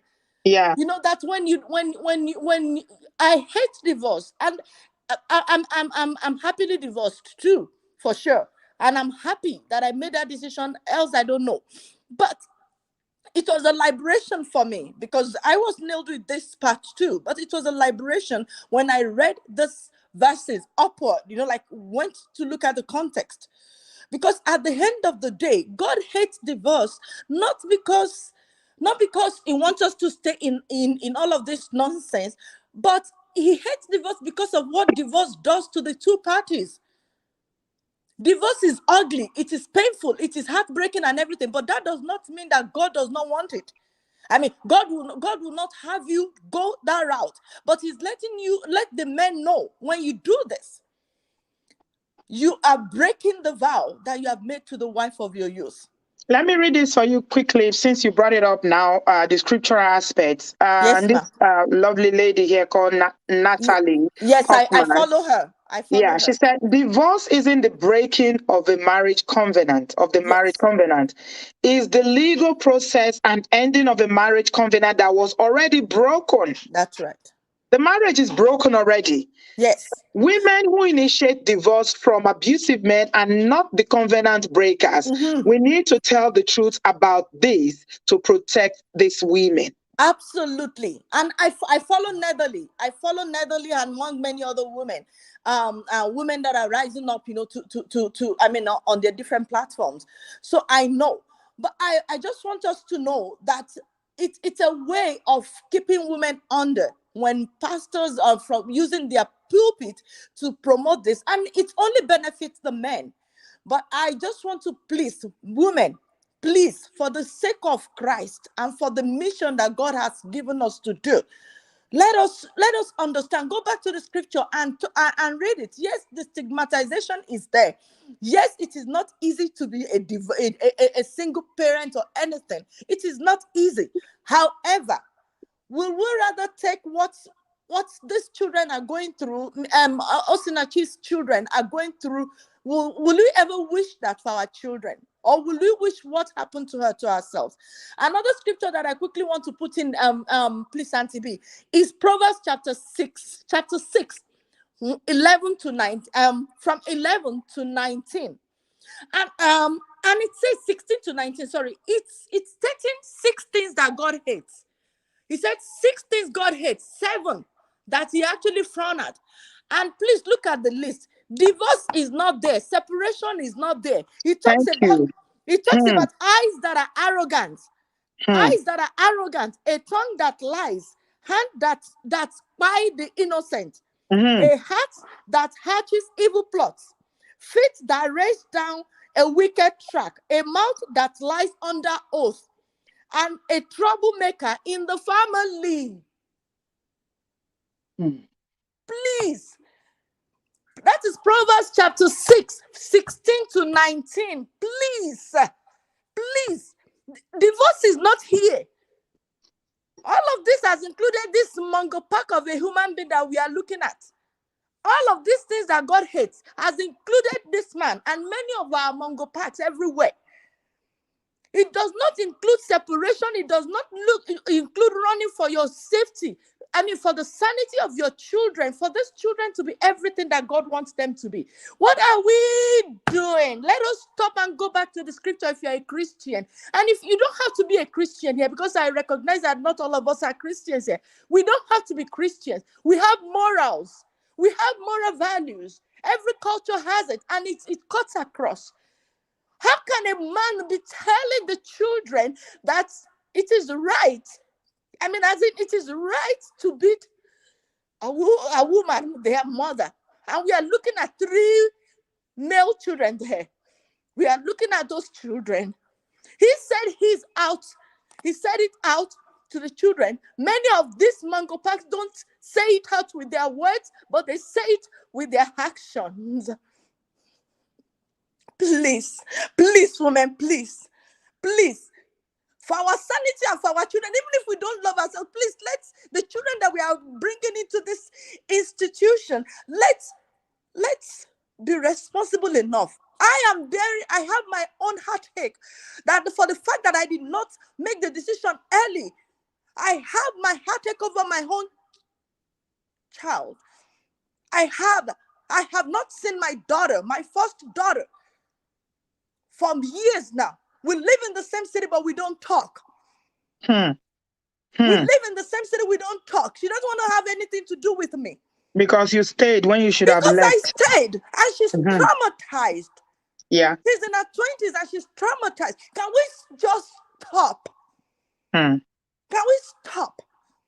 Thank you, Sister When I Tito. left, I saw I have 3 children. The remaining 2, I mean, when I left, I can see the effect of the fact that I took that step. I left, and I left with nothing. Let us stop saying that we are not empowered. Women are not. We don't have financial. I had nothing when I left.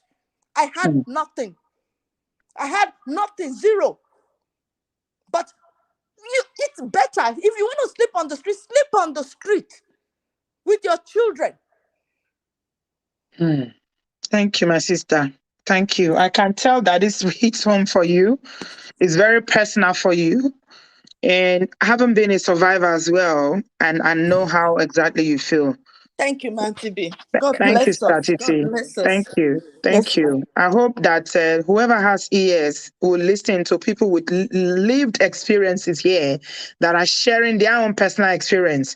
There was a young lady that came here one time and told us about the impacts of her parents. You could remember, I call her name all the time. Iyabo in Chicago. The daughter came on the show with her. I will link you to this video. This is a young woman that was telling us, she said, my father is alive, but it's like he was dead to me.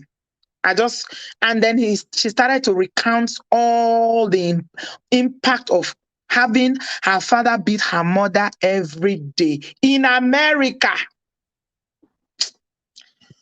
My people, I hope we will learn. I hope somebody will be saved. There's no good thing that came out of Osinachi'S death, but if it's liberating other people, forcing them to wake up to know that you don't need to be a statistics, then we give God the glory. What it says to me is that she praised God, she worshiped God, she served God in her life, and even in her untimely passing, she's still going to be delivering people, and her life is still going to be saving lives. Naya, you are welcome. Hello, Auntie B. How are you doing? I'm all right, my sweetie. How are you? Yeah, I'm fine, thank you. Hello, everyone. So just to cut to it, this sad situation, like you said, what we're really saying now is for the living and Hmm. lessons to take going forward.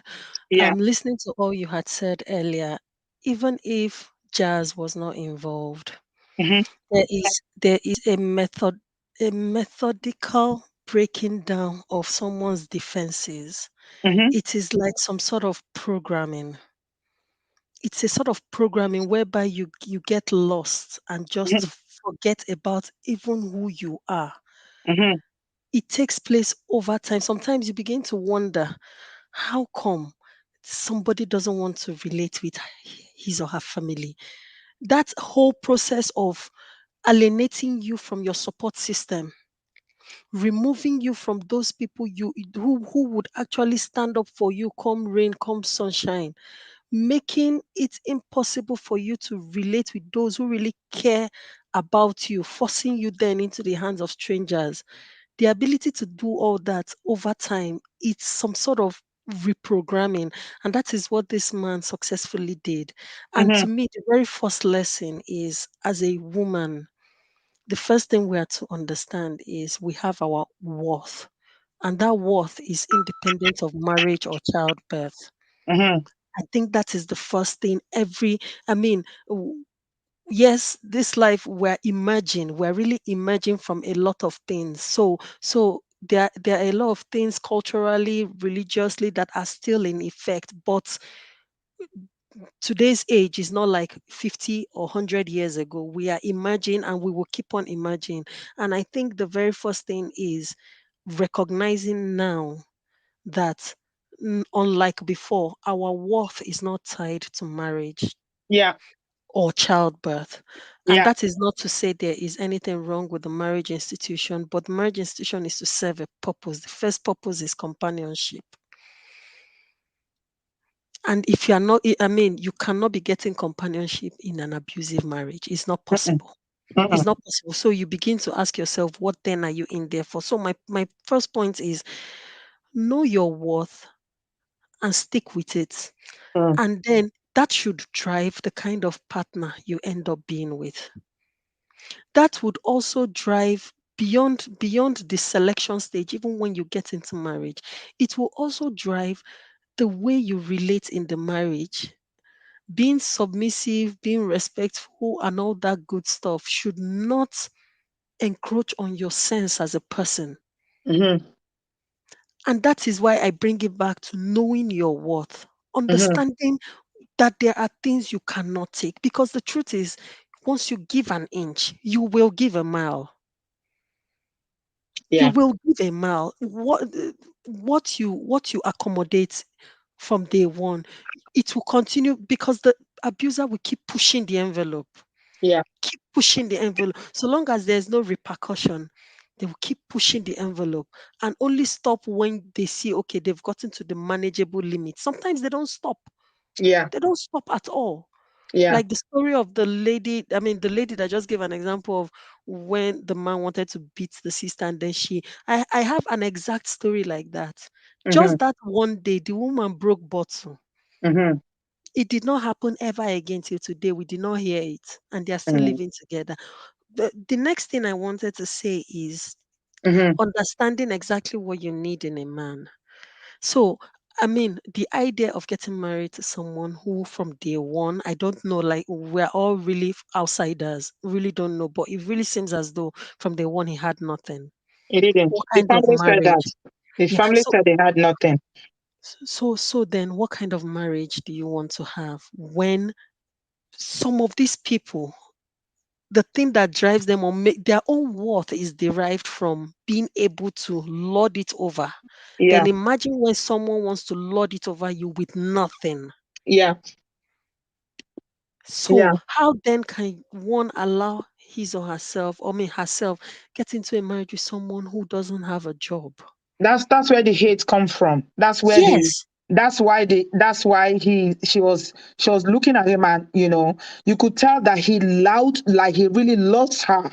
Like he couldn't stand her. exactly, because that's power, or rather the justification for the authority men exert in their home. A lot of it drives from the fact that they are the breadwinners. Providers. Yeah. Yeah. So when someone is not a provider, they then need to take that authority by force. Yeah. I think as women we have to find out what exactly we need in a man.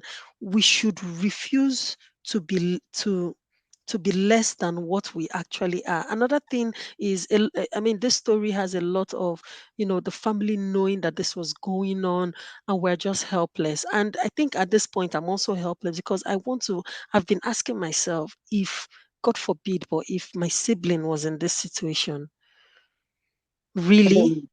Yeah. I'll go over As in, there. I'm not gonna keep quiet. am I really No, going to I'm not be gonna keep quiet. No, no, no, helpless? no, no, no, no, no, no, no. I the kind of person that I am, I will not be quiet. If I can't do it myself physically because I'm a woman, and I know obviously if I go over there because it's a monster, it's going to probably put his hands on me.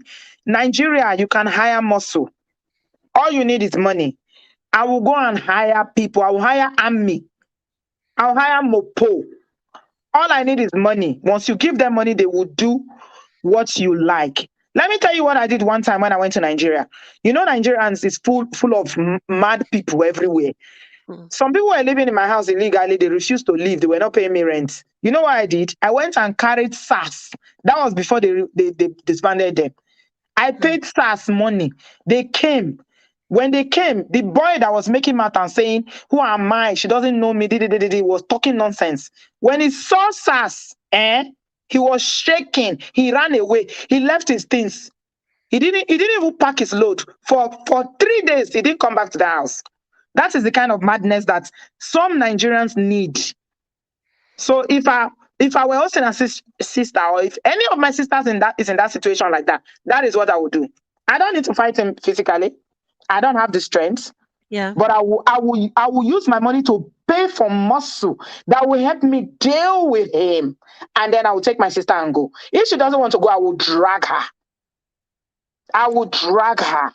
Because we need Well, to do more than just talking and saying, "Oh, we told her she didn't leave. We told her she didn't leave." Yeah, some people don't have the willpower to leave. You need to make them. You have to make them.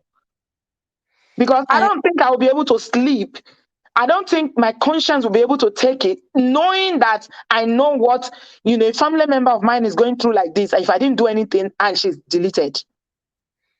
I understand, but aside this, because of course hiring the muscle will require money.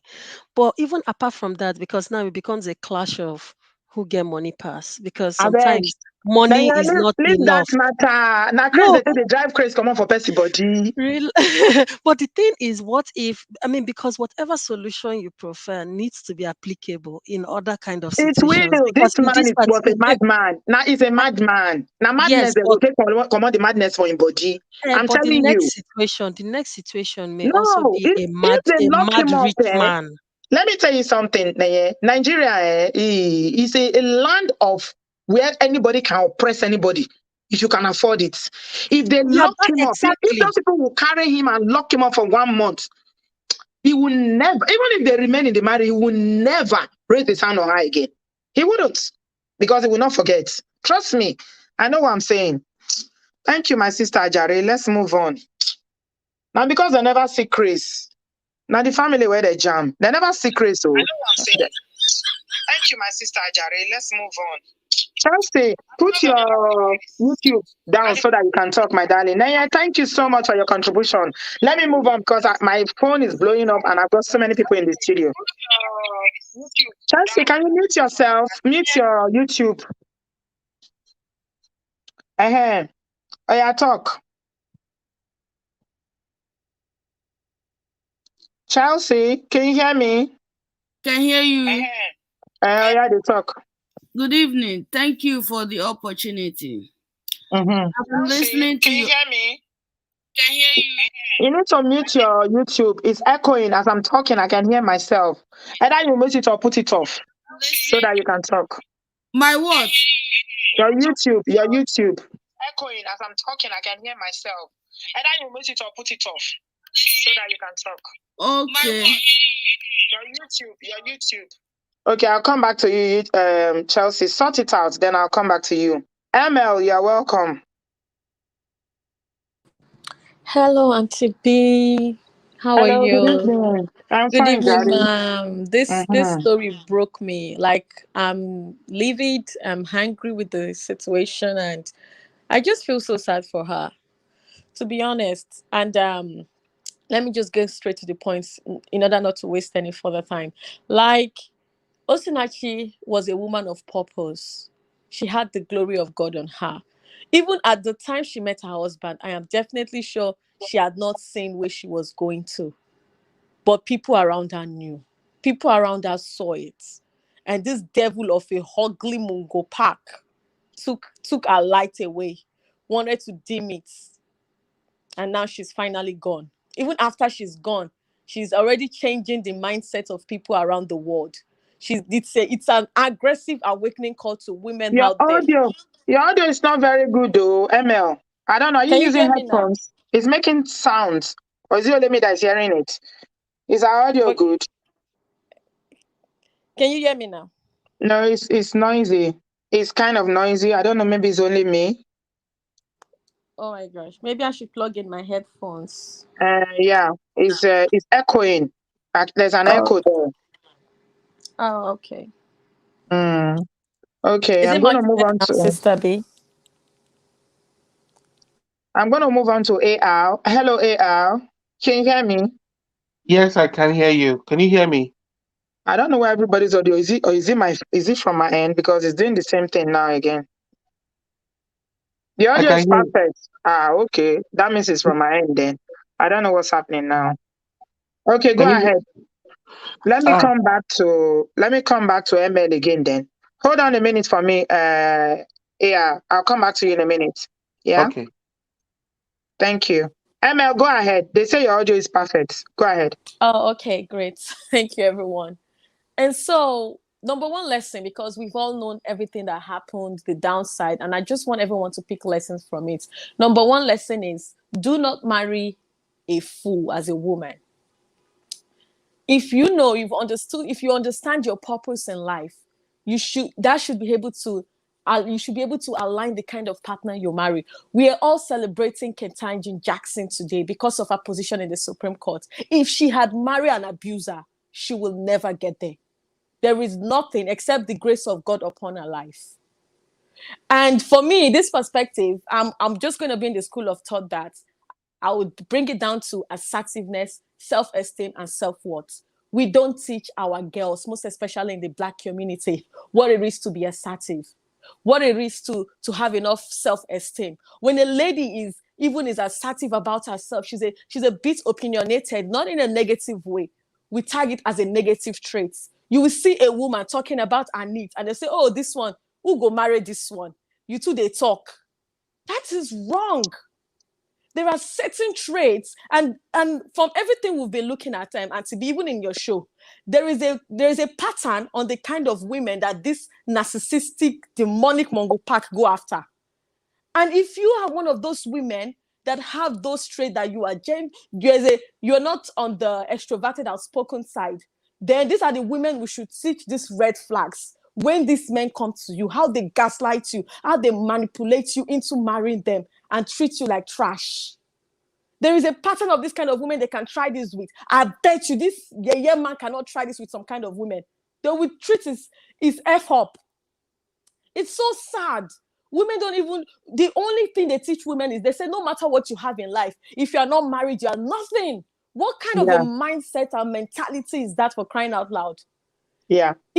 They made it so a lot of women are so myopic in their purpose and ambition and their self-worth. They tie it down to marriage. If you marry more than, if you marry divorce, it means there is something wrong with you. You need to go and wash your head in the street. What kind of barbaric culture are we in? This is wrong. Women are dying every day, everywhere around the world, because the voices of women have been shut down. They've stolen our voices. They tag us all kinds of names. If you speak out, you this, you're that. You can, oh my God, black men. You speak out, you are a feminist. You're a feminist. This is not about speaking out. Let me even give you the real definition of submission and to be. In the Bible, we should all go, everyone should read Amplified Version. They usually translate. I don't usually follow King James Version because I see it was written from a male perspective. If we check the history of KJV Version. But Amplified, that submission was an analogy in respective to military being submissive to their officers. That means knowing their duties, doing their duties accordingly. It has nothing to sell your right. It was just an example. And people capitalized on that part and made women slaves for centuries and years, using religion to tie people into emotional prison. It's all shades of wrong. Thank you, my darling. Women, I appreciate you. This is a wake-up call for everybody to start reading books. Start finding your voice. Start discovering your purpose. Because when you discover your purpose, it will make you know the kind of partner you need in your life. Thank you very much, Sister B, for this opportunity. Thank you, my darling Emma. God bless you. I appreciate you, love. Bye. Thank you. Bye-bye, sweetie. Chelsea, let's come back to you now and see whether your audio don't settle. I appreciate you, love. I don't know. I've been trying to see what I can do to remove Are it. you using the same phone to call? Is that where you're calling from? The same phone you're using to call? Your YouTube is on it? No, it's not my YouTube. What's the number so that I can call you on? The same phone to call. Is that where you're calling from? The same phone. Yeah, the echo is echoing. I'm using a laptop. Okay. I don't know why. Maybe use headphones. Do you have headphones? Yes, I do. Okay. I don't know why. Maybe use headphones. I'll come back to you again. Let me take AR. Yeah, let's take AR while we allow you to figure it out, Chelsea. AR, you're welcome. Hello? Auntie B, good evening. Can you hear me? Yes, I'm hearing you. You're welcome. Thank you. It's so sad. May the soul of Osinachi rest in peace. It's such a difficult thing to be talking about. She's a mother, she's a daughter, sister, and a family has lost, a member of their family, and which is really sad. But when we are talking, I've just putting some points down, so I'm going to come across a little bit scattered. See, what this death has actually brought out for me is the kind of system we have in Nigeria. So what comes to mind is, should we be clapping for the Nigerian police for arresting her husband, where a few months ago, FFK did exactly the same thing, and he's campaigning to become whatever he wants to become now. God bless you. Yeah. It's a good thing you brought up FFK because Augusta posted something that I found profound today on Instagram. She said that, you see, FFK's ex-wife left him because he was abusive to her. And they crucified her for leaving. Right? He took her children until today, even though the courts ordered him to allow her to see those babies. This nasty human being called FFK till today is oppressing that girl and never allow her to see the children. Yes, It's and the same because Nigeria. yes, because Osinachi'S husband, as everybody know, he has nothing. They are very quick to arrest him. I'm not saying that they shouldn't, because they should. The same way they should have investigated FFK in the same way, because until we start doing this to people that we look up to in society when they are committing things like this or domestic violence, then people begin to understand that it's a serious thing. But if rich people get away with it, then of course the poor man Yeah, thinks it's something that they can do as well. yeah. Something else Even a that came court to mind. order, a court Yeah, order. yeah, FFK did not honor a court no, order. and he got away with it. And it's the system. It's what when the system enables this kind of ills to thrive, we see things like this. It becomes the norm because the system allows it to happen for certain sets of people. What also came to my mind during the discussion, I really need to be fast because I know a lot of people are in the studio. Mhm. See, the shame of being single or divorced is worse than the pain of DV for a lot of Nigerian people. I know of somebody, she's in her 50s, and I hear the way her mother talked to her. The way her mother addresses her because she's not married, it breaks my heart. You see, that kind of person gets into a marriage if he's not strong enough and will take anything the man offers her because of the shame of being single or divorced. Hmm. There are some women that because they are divorced, they cannot open their mouth in the office Yeah. in Nigeria. Mm-hmm. There are some women that they cannot stand on the stage in church because they are divorced. Mm-hmm. So that shame keeps them in abusive marriages. And this is something that churches need to be talking about. This Mm-hmm. is things that we need to be talking about in families. We need to be there train our daughters that if marriage not let you stay, the man too bad for you, or the man they beat you, come house, we'll take you back. We should be having those conversations on the day of the wedding. We should be saying it on the microphone, announcing the public. So if you lay your hands on my daughter, come back home, you have your room. We'll look after you. This whole enduring pain and suffering and long suffering that has become what we define as virtuous women in Nigeria leads to things like this.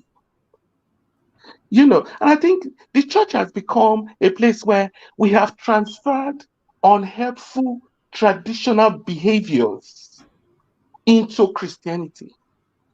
The same way we oppressed women with some traditional behaviors, we brought it into the church and we're using Bible to cover it and Yes, calling so. it submission. Yes, so. So these same men that are doing it in the church, they would have done it if they were not Christians. They've just found a way of quoting their, ill beliefs about women. Don't forget that these men, they grew up in homes.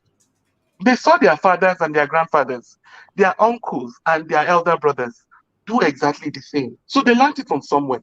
Mm-hmm. When we keep saying we need to start educating our sons, it's like people don't take it seriously. Mm-hmm. This man is a product of a system. And actually, if you look at this story, he was actually training his children, Yeah. indoctrinating them into Yeah. the same way of life. Yeah. If this did not happen, a If good we go and percentage, check, if we his go and check, children, his father would have been like that, or somebody exactly. that he grew up with would have been like that. Exactly. Yeah. These are products of the same society that women are ashamed of because they don't want to be called divorced. These Mm-hmm. men are product of the same society. You know, eh, we need to the idea, that I'm staying in this marriage because of my Children. children. Mm. When I was 5, my mom left. I remember the day my mom was leaving my dad's house. I was 5 years old. I didn't know the details of what led to the divorce. I'd come from school that afternoon. I saw that she had packed her things and she was waiting for me to go before she leaves. And before she, as women would do in Nigeria, like, make sure you respect people and all this. She was really, really sad that she was leaving. But I tell you, I can remember the feeling I had inside me as a child. I was cheerleading her. I was like, Mama, go, you don't try. I didn't know why I was happy for her that she was making that decision. You see, when women say, I don't want to live because of my children, because my children not understand. At 5, I knew my mom was not happy in the marriage. And the day she was leaving, I was so happy. I said, well done. You were able to leave. People were like, oh, are you missing your mother? I was like, if she died. My mom's alive. She just left. People were looking at me as if I had run mad or I was, I was behaving abnormal. I was so happy for her. And years later, when my mom was saying, "I'm so sorry, I left you. If I was there for you, maybe things wouldn't have been so difficult." I said, "Mommy, if you didn't leave, you would have died. If you didn't leave, you won't be here now." And I told her exactly the feeling I had the day she was leaving. I can remember that feeling very well. I was so happy for her. So if you say you want to stay in an abusive marriage because of your children, you are not even doing them any good. Yeah, absolutely. Thank you You so are much. creating Yeah. more trauma for the children. So Yeah, that's just all I have to say. I We need to be appreciate talking you. to the living. People need to change. We Yeah, need to change. thank you. Thank you Thank so you. much. Yeah. Okay, thank you everyone for very very vital valuable lessons and very very strong callers and all the opinions are very very we I really really love what people are saying because we are finally putting our mouths together to speak with one voice against these things. Very very important. Lady B, you're welcome. Hello, Ma. Thank you for having me. You're welcome. This woman of God's story really triggered so much. Mm-hmm. Sure, in many of us, I'm a new listener to you, but I heard yesterday, I heard you use the word trigger, first time caller, and it really, that's exactly what it did. Yeah. One of the things, as you could probably hear, I'm not Nigerian, but one Oh of the really? I couldn't tell. oh, okay, I'm Mm, not. But one of the things that I can share, I mean, among other things, I want to just input that I know of, and I know why she would have wanted to keep it silent, though I know that she also told some people who did nothing. I was in a predominantly Nigerian church for almost 20 years. mm-hmm. And I remember, similar to her, also being a praise and worship leader for at least 90% of those years. Mm-hmm. And for a long time, I felt like that was the only important thing for my presence there in terms of those who were leading. There was a husband in my life at that time, and all the drama and all the different things that were going on, complaints were made, transparency was spoken to leadership and things like that. And it was always, he's your head, honey, he's your husband, honey, just be patient. And this was a Nigerian head, led ministry. I remember a culture that values marriage so much that those of us that were are single or looking like it's not going so right in your home were, half baked, not sufficient enough, not anointed enough, not valuable enough. Mm-hmm. I remember when, the crap hits the fan, as they would say. I was walking in the hallway and one Igbo auntie said to me, the church whispering and the gossip started going around. Everybody knew that the man had left the home and he wasn't there anymore. And this lady met me in the bathroom and she's like, I heard what happened. Blah, blah, blah. Go and beg your husband. And I remember also the morning after he finally moved out, like he left the home, he moved out. It was a Saturday night. I remember going to church on a Sunday morning, and it was my Sunday to lead the choir. And I went straight to the pastor, like, this will happen. He left. I was even crying, and it was like 5 minutes to 10. And he's like, are you robing today? Who's leading worship? And I went and I led that morning. The culture, I'm grateful, the insight in God and all those things that I came to in all my years there. But it was almost like an hypnotism over this thing that looked like a jewelry or gem of marriage. That if you Is don't it have it, is you're this not. is it different from your country? What country do you come from? I come from Sierra Leone. Okay, so it's not that bad there It's in not, terms of no, no, it's not that. holding people to ransom because of marriage. Ma, it was to the point where I remember, in the choir, it was like this competition. It's either you are the one that sings the most or Mhm, you are the one that's next to get married. And there's this thing that I noticed that I still have in me for almost 20 years. It was almost like these things have ingrained now in me, um, part of the Nigerian or Yoruba culture where under those people where I was, and it was as if like this thing of discretion, or that you all call discretion or privacy or quietness, it's so big that people are afraid to share what is wrong with them. I remember coming with stories and things that hurt my head, and it was like, is that why you're crying? Where's your faith? Is that why you're crying? Don't you trust God? Is that why you're crying? And it was as if almost the scripture of submission was heralded and repeated and echoed in my ear. But loving your wife like Christ loved the church was only that It's, one time at the no, time of the actual tying of the no, knot. they don't remember that part though. And I remember where I was like, when the separation actually happened, and it was like, okay, 1 year, the place where I live, after 1 year, you can file for divorce. And I was saying to myself, well, if he's going to do all that and we're separated for 1 year, I go ahead and just do it, let the paperwork go, because I'm young enough, the Lord will bless me and I move forward, or whatever the case may be. And I was told, don't file. Don't file. Don't leave the church because you're not the one that did anything wrong. Stay here and keep singing, but don't file for divorce. Let him do it. As if I were to do it before him, I would have been invalid and not even valuable of leading that choir. There was so much. It was so much. It was so, I understand, even as a choir member, former choir member, where this woman of God's mind was in terms of hiding it, covering it, those looking around, those not sharing. I don't believe that the pastor, his wife had no idea. They knew.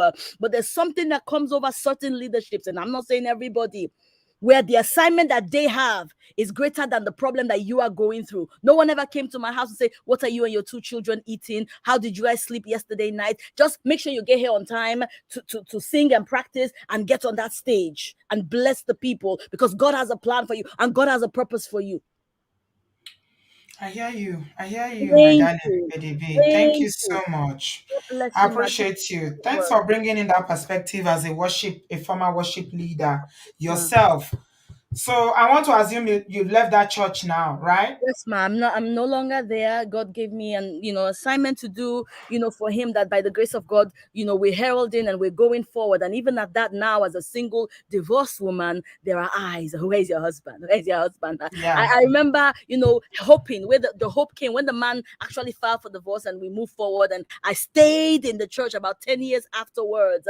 And I remember now the hope of like, okay, possible remarrying coming along. And I shared with leadership one time about, if I've Always, been in they're this always position. matchmaking people. Yeah, Always. I had that too. It happened. The matchmaking opportunity happened, and we're here I'm in the US, and the matchmaking was for I was still in my 30s then, for somebody that was maybe in his early or late 50s, that was in Yanombaja or something like that. Thank goodness I Yeah, never made the yeah, trip to no the US. Paja. I You don't never want made to the know trip. where Yanopaja is. Trust But me. I never made the trip. I never made the trip to meet this person, but I can just imagine seeing this woman of God's, story, what could have happened. I remember asking, I said, well, so when do you get to the point of like, ordination or just next level of ministry? Because you say all these things, you give all these opportunities for me to do. Am I getting, promoted or whatever the case may be in that system? And I was told, no, wait till your husband comes.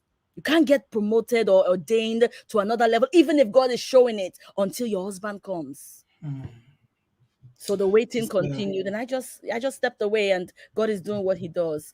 So what am I saying is a culture that, can you imagine, even for those that are born and bred Nigerians that are going through it? But how about some of us that are now cultured into it by reason of wanting Jesus, or by reason Yeah. of the friends, like that lady with the Samuel Koso incident? I understood what that one felt like, and I'm so glad you put her under your wing. I'm going to be quiet and step away, but God bless you, ma. Thank you for Thank you having so me. much. Thank Shalom. you. Bye. I appreciate you, Lady B. Please call again. Quality callers back to back to back to back.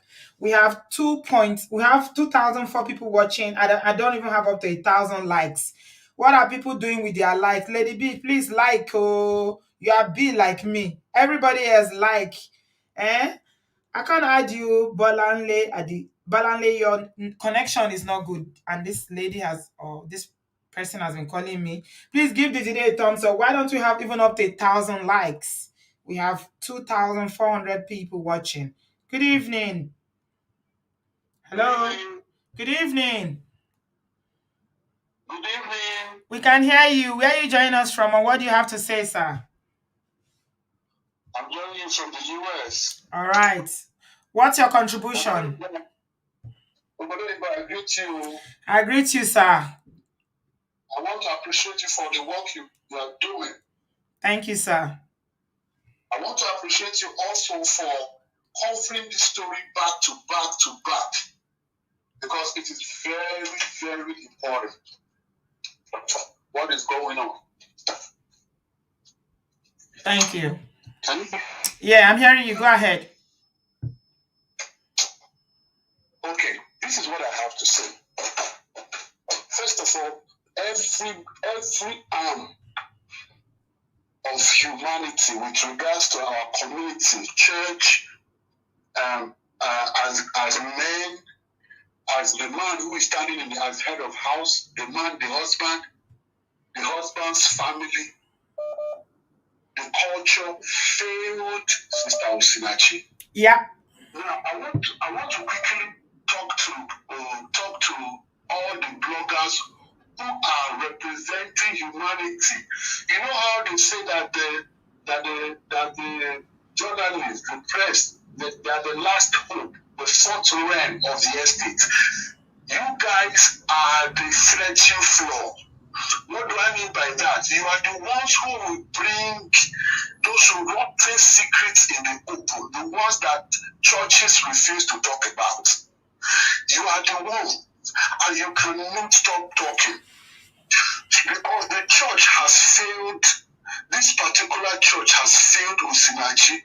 Just like the last sister who talked to, who was a choir member. I was a choir member too. And I know what goes on in the church. And I can tell you categorically that the leaderships, they knew about what was going on. And I was so mad last Sunday when they didn't talk about it. No. I mean, why would they not talk about it? If the wife didn't tell the husband when he just came back from Cameroon, and they said that the children who are even closer to the musicians and the choir members didn't get the wind that Osinachi was murdered by the husband. Do you know till now that church still has not posted Osinachi on their page? You see, we need to till now they've not posted her picture. Like their picture is going to stain their wall, like it's going to stain their ministry. This church refused to post her.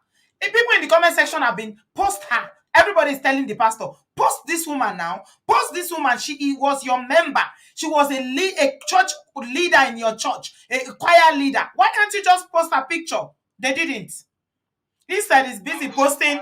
You know what he's posting now? They are posting clips of when he was preaching about how abuse is not tolerated. Go to your father's house. Pass take her back to her father's house. I think one of my sisters here was so angry with that. That how dare you send her back to her father's house? Are we bred that you are sending up and down? It's even so disrespectful to be telling a grown woman to send her back. Like the level of disrespect for women in Nigeria is so bad. It's so unfortunate. One of the biggest things that came across my mind was that I was so broke, I was so pissed, was that I think they lacked the presence of a male dominant figure, like a shadow who will represent and protect the women in the home. And I looked at the mother from the BBC. Have you seen the BBC interview? Yes, I saw it, but I didn't understand because she was speaking Igbo. Oh my God, that was another thing that stayed me. I thought they would have transcribed to English. Yes. Put it on the page. You will weep for what the mother and the sisters were saying, and the twin sisters. You will weep. They are so godly people that, they didn't have male dominant figures who will protect their girls. One time, my younger sister, the husband was trying to beat her. I told her I said, look, I will send boys that will beat you up because I can't take it. I will arrange girls within my area. They will go there, beat you up.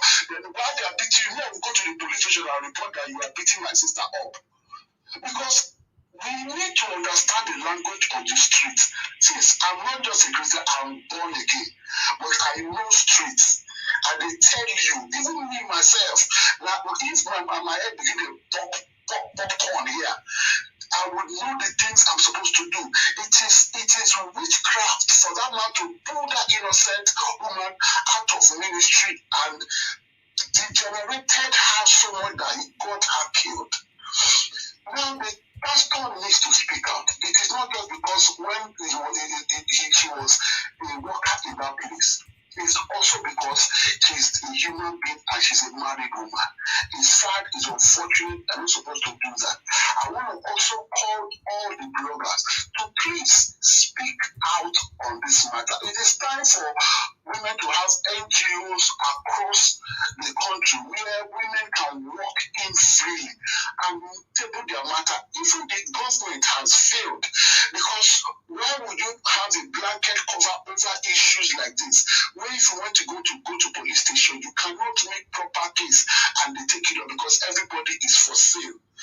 In Nigeria, Nigeria is governed by individuals who are bigger than the institutions. This is what is happening. It is sad, it is unfortunate. I hope that something good will come out of this sacrifice, because it's a painful sacrifice. It's sad. It's a painful sacrifice. It's not supposed to happen. And if you look at the trend of the men who commit these things, look at the age of the men. These are old people, old men who grew up in the village. Yes, it's true. Look at this one. Look at the age bracket. These are old boys that grew up in the village who never imagined in their wildest dream that their life can be so better.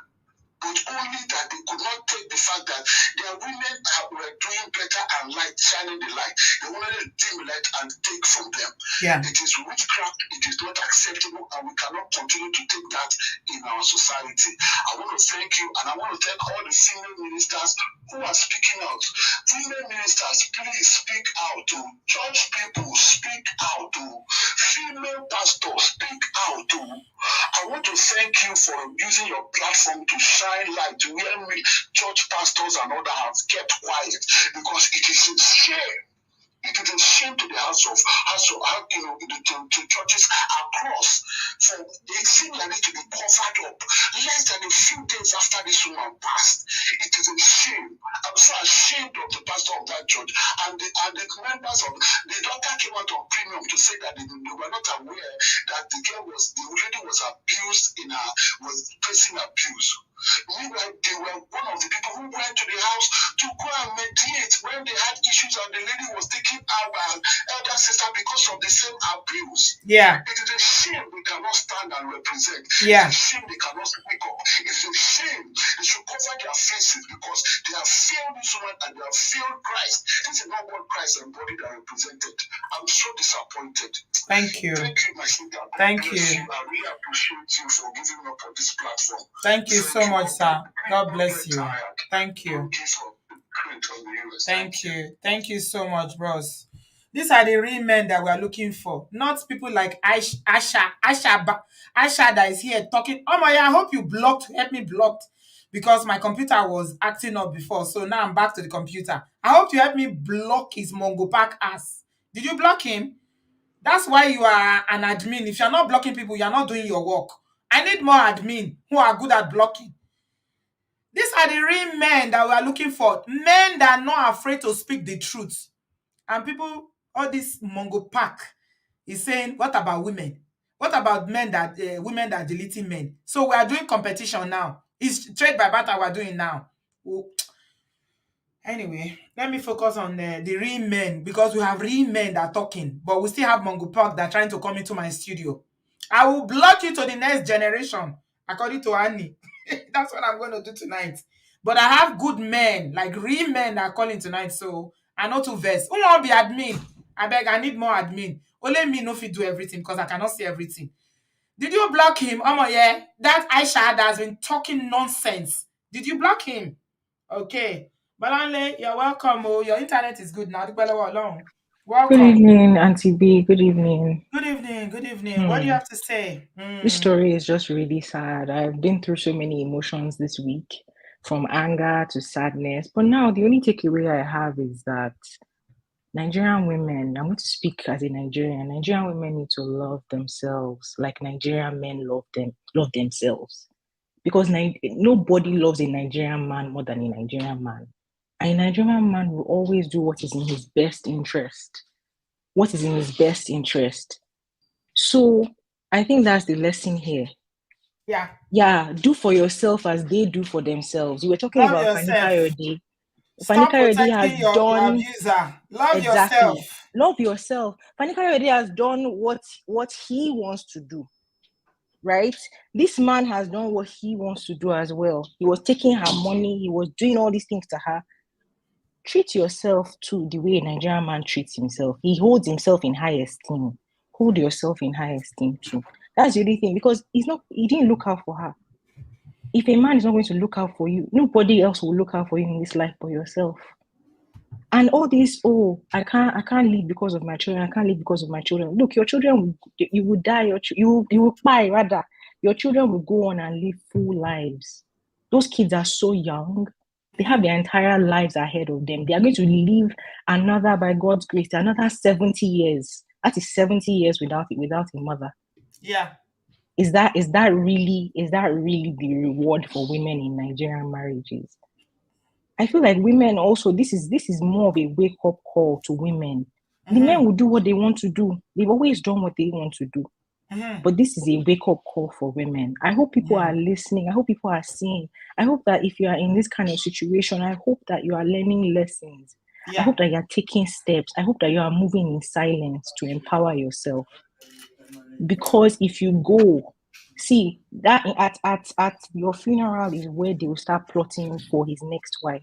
Oh yeah. Do you know he was married before? We just heard that now. Wow. That he was married before. Look at that. And Although I tell you, I just hope told he us. never gets Apparently, out of this. this so-called Mongo Park that claims to be a deacon was married before. And I'm sure, Yeah. I don't even know if Osinachi knew. A woman like Osinachi will never marry a man because she's a minister. This woman is truly a child of God that was committed to God 100%. Remember the reason why she didn't leave the marriage? Because she thought it was a sin.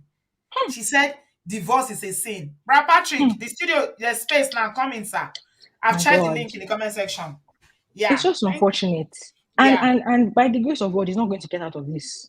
But imagine if he was a man with means in Nigeria. If he was a man who could get out of this kind of situation, he would go and remarry.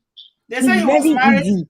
We are getting more information. Allow me say he was married to another woman in the same church. In the same church. So clearly this church, there's a fundamental issue in this church. They are enabling abusers. Bagan, you see, Osinachi is keeping quiet. He's busy bringing out his old videos where he was saying things like, there is no divorce under any circumstances. That's what he started the statement with. And people are sharing it. When I saw it the first time, I said, if you start a statement like that, I can't listen to you, sir. I'm sorry. I can't speak for God, though. They say God hates divorce. That's what God they hates say. divorce. What about those God pastors hates that divorce. divorce? Well, guess What what? about those pastors? Guess it's what? one rule for them. The one that I know is that, well, if God hates divorce, that's one thing. But guess what? God also loves you. God is a loving God. He loves Divorce is you. not part of the 10 commandments. Thou shalt not divorce. It's not there. And he loves you and wants you to fulfill what he's placed you to do on this earth. Your destiny, your purpose. Destiny, your purpose. Sister Titi was telling us just now, and she said that the things that God hates, divorce is not amongst them, and she read it out to us during this show. Thank you, Bolanle. Thank you so much, my darling. Yeah, let's move on very quickly because of time. Thank you all so much. I want to appreciate everybody that has called in tonight. Really, really great callers. Thank you, because now we know everybody's finally realizing that all these things that we've been saying here, we are not just here to make noise because we are jobless, okay?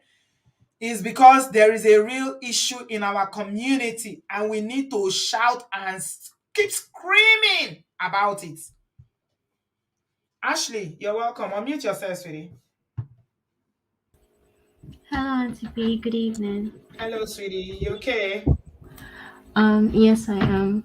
So this is my first time logging into the studio, because this actually hits very close to home, and I just wanted to make simple points. Some of them, others have mentioned, but I just want to summarize a bit. The story of Mrs. Osinachi is very sad, and I think that that's not love, that's just pure hatred. And I feel that a man that loves you will never try to hurt you.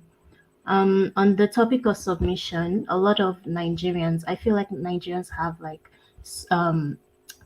selective hearing or reading, and we always forget the part in the Bible that says that we should submit to each other. Yeah. Also, it's also good to recognize an insecure man because they will try to break you and your achievements. The story of my mom, because my mom had me out of wedlock, so she had to get married when I was 4, and it's very very sad because I watched my other dad try to break her down, and every time he wanted to like break her down, he would use her achievements and be like, "Oh, you're a master's degree holder, so you think you're bigger than me, Yeah. or you think you can talk back Yeah. when I'm talking to you."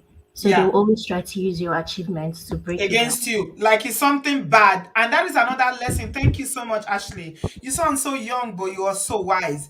That's another lesson. We were counting the lessons from this unfortunate incident. So for you ladies, oh, my beautiful, beautiful sisters, hardworking, gorgeous, with beautiful women of 21st century, that you are go-getters. If he came here and spoke the other day, and one Mongo Park man that I don't even know whether he finished OND he called in and started abusing Ife.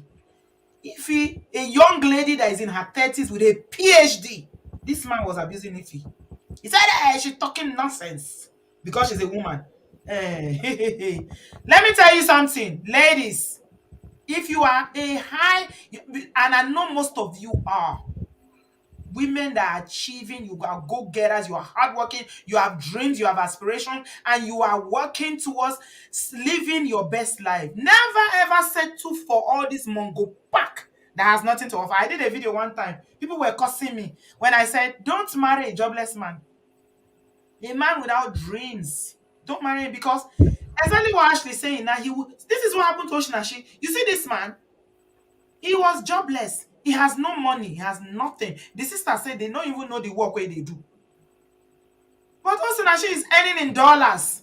She went to sing in Benin. $2 million. Boah. You know what the Mango Park did? He collected it and didn't tell her. Then he will now shuffle her there and shuffle her back. He will not give her a dime. Never ever give up your power as a human being, whether you are male or female, especially you women, because Nigerian men, automatically their power, they exert it. They don't need anybody to preach to them to say, oh, okay, you should stand up for yourself. Most of them, 100, in fact, Nigeria, everybody knows Nigerian men. If you put 10 men together, I'm sorry, Ashley, I'm digressing a little bit now. That's all You know right. how this thing normally works when I'm being led like that. If you put 10 men, 10 black men together, and there is only one Nigerian man among them, if you know Nigerian men very well, you can pick him out of all those black men from other African, black African background. Yes, Nigerian men, they know they hide. You go know them. Immediately now you go know them. You know why? First of all, you go just say, maybe the way he dressed, maybe the way they talk, maybe the way he carry himself. You know, the average Nigerian man is secured in himself. He's proud. You know, no, you can't tell him nothing. Okay? Even the good ones, they know the Nigerian men. You go know them. My point is that women, you too, know they give your power out. Now why they talk say we too get strong head with that? Now why some of them, we did a video one time, they say Nigerian women say they not like us. Say they like other African women from other, because those ones they not get strong head reach us. Now we be obolobo. I would rather be my obolobo. Now my mama raised me.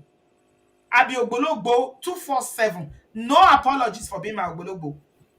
Instead of you to do like this Mongo Park where not bring anything to the table. This woman gave you 4 children, and you used her and used that, and you told her family that she would either come back to you alive or dead. And she came back dead. My people, Orowa. Ashley, my darling, sorry. Conclude, my dear. Thank you for Sorry for breaking your thoughts if I did. I no, apologize. It's all right. It's all right. I have like two more that I wanted to mention about like Yeah, women go ahead. staying Go ahead. Yeah. staying in marriages because of kids. Trust me, like your kids actually want you to leave. They might not tell you about it, but they actually want you to leave. I remember I'm also getting into like an abusive relationship because that was Mm-hmm. what I was used to.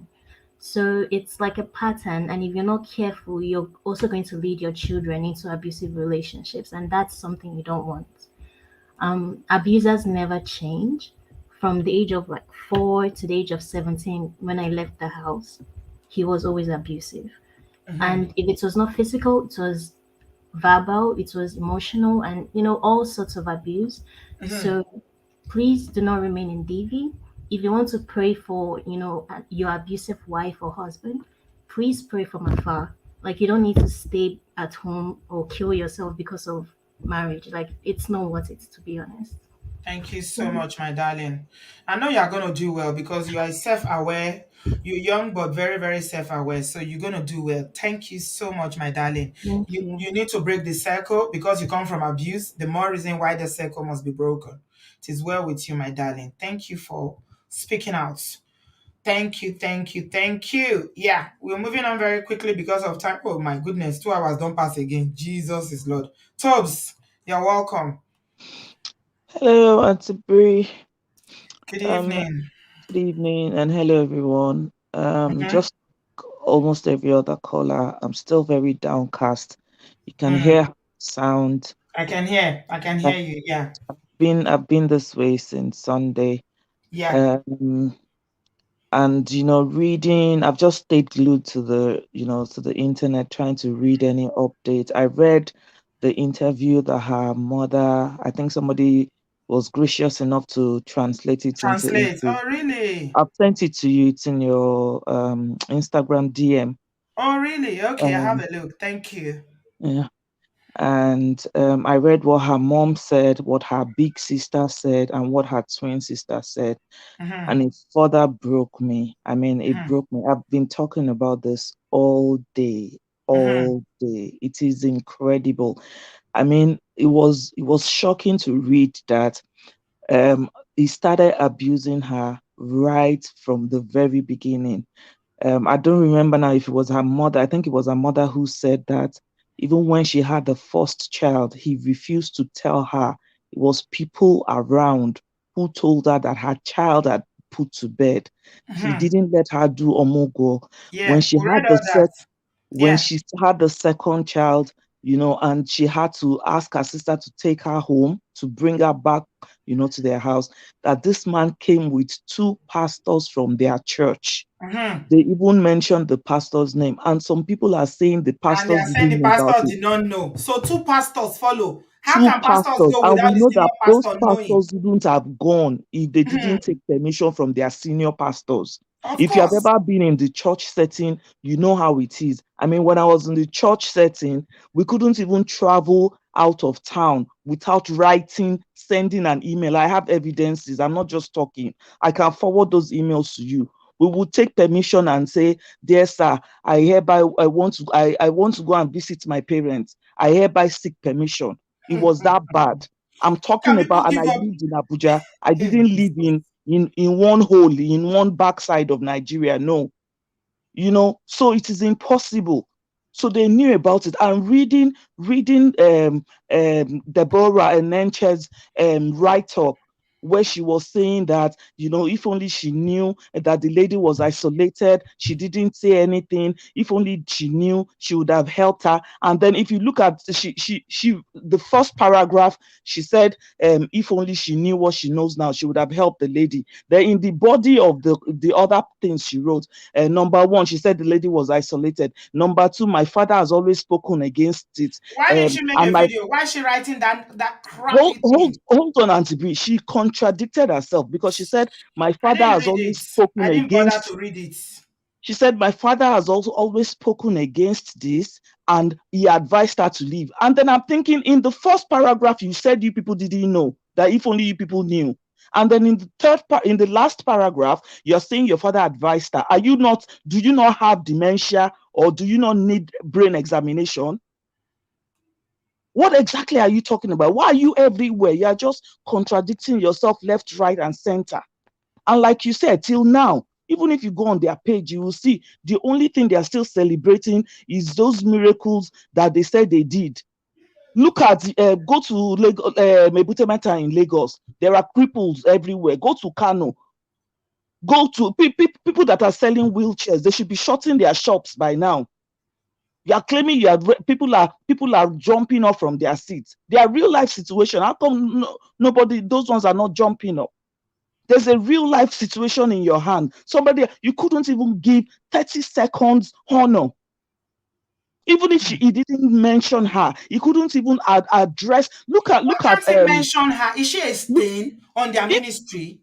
Look at Pastor Sarah of Family Worship Abuja. The lady wasn't a member of their church, but she stopped the whole service to address the issue.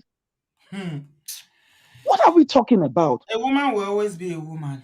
I don't know. The man hated the woman so much. Why was he holding on to her?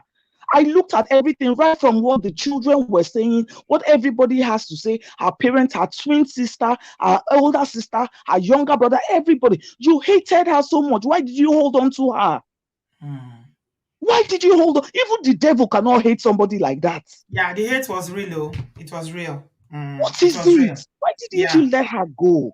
Yeah, the hate was real. He hated her so much. And for women, see, and Auntie Bria, I remember there was a time I was asked to come and speak about being single in a church in up north in Scotland.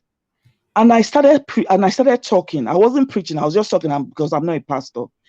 And after that time, pastors kind of stopped talking to me. Do you know why? Because maybe he thought I was going to say, as a single person, you need to start spend time praying to God so that God will show you who you will marry. But I went and I said, as a single, it is an opportunity for you to embrace your uniqueness. I said, number one, let us check the dictionary for the meaning of single. It means you are whole, you are unique. So ensure that you develop yourself, you establish yourself, you reinforce yourself, you fortify yourself. Since that day, they don't let me speak again because I spoke their market.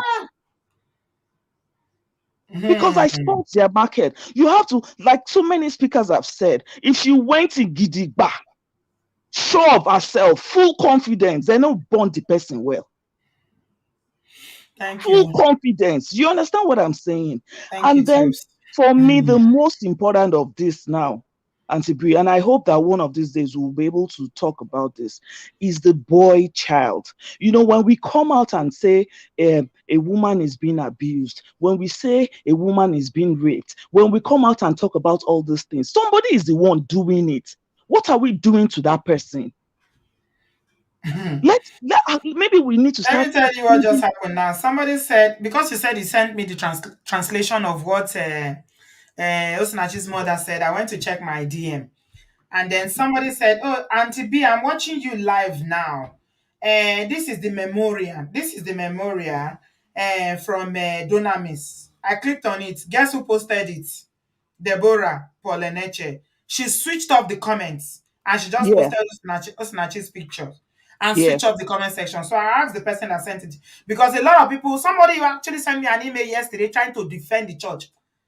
Defend Dunamis, that why am I generalizing? Why am I casting the church? Why did I say, come to my live show and come and confront me? A friend of mine posted something today. I said, come and confront me. I like confrontation. I know they run from confrontation. If they burn you well, come and confront me on my show.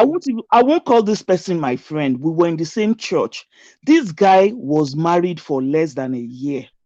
It was after Osinachi died that the ex-wife was bold enough to say, he slapped me once and I packed my things. This same guy, do you know what he's posting on his page now? That why is everybody blaming the church? That is the church the Bible? Why didn't she read the Bible and take instruction from the Bible?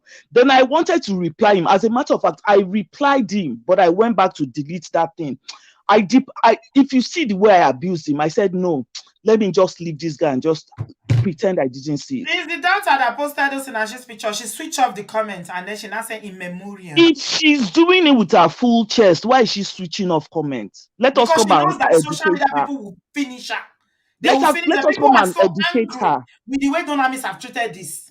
They have a 100,000 capacity auditorium. And to post this woman is too much for you? Oh my God. No, it is too much. They are busy. They are there defending. And for you to know the sign of a weakling, how you get to know a weakling is with the post they are now pushing out.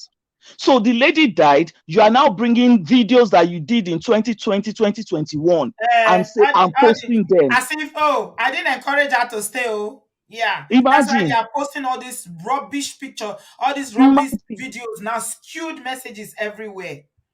No, I don't have time for them. I don't have time. Auntie Brie, my final words. Let us begin to think of how to help our boy child.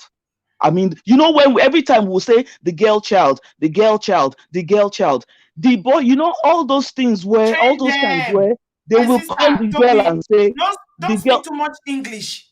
Mm, Train your children, train boys and girls. Train I them as like. the way we are preparing girls for marriage, that Nigerian society have been preparing get child for marriage since 90 Baroro. Start training your boys. Nobody's training the boys. When they will That is call why. the girl and say, why are you watching TV? Come and join me in the kitchen. The boy will be watching TV. Tomorrow the boy will marry and sit down and clear his throat and say, bring my food. Come and clear the plate. Come and wash the plate. Thank you, my darling sister. I appreciate you very much, very, very much. Okay, I'm going to run very quickly now, unfortunately, because of time. I wish we can be here all night and this conversation will not end, I tell you. But because we are evening here and somebody went to work today and somebody is going to work tomorrow, that is me. So don't be offended if I limit your time, please. All right, Amayem. Good evening, Auntie B. How are you? I'm good, thank you. We are doing 3 minutes now. I love your voice. Thank you for Yeah. calling in. Thank you. I just want to look at this from a very different perspective. And I want every woman that's watching your show live now or on replay to take a look at the mirror. Because these two women that you've talked about, they're in the mortuary now. They're cold, they're gone. And their children, there's no dad, there's no mom. Yeah. These children are never going to get the love of a mother again. Their dads, they're in prison. And it's a recycling event. Listening to those boys talk about how they treated their mom or seeing them watch their dad treat their mom. If this chain is not broken, they're going to do the same thing. That's the truth. They're going to do the same thing. So, everyone, if you are in an abusive relationship, take a look in the mirror. Do you want to be 6 feet underground? Because once you're 6 feet underground, you cannot help your children. You can't. The only thing is, the truth of the matter is, next week we're going to talk about something new. The only people that are going to feel your loss is your children and some of your family members. That's the truth. So please take a look at the mirror. What do you want for yourself? 6 feet underground, or you want to leave and be alive? That's all I have to say, Auntie B. God bless you. God bless you too, my darling. Thank you very much, Amayem. Always appreciate your contribution. You sound very American and I love your voice. Thank you so much. Deborah, you are next. 3 minutes. Let's go. Where are you joining us from? I always like people telling me where they join us from, so I know where people are watching from. Unmute yourself, please, Debbie. Telling me where they join us from, so I know where people are watching from. Unmute yourself, please, Debbie. Okay.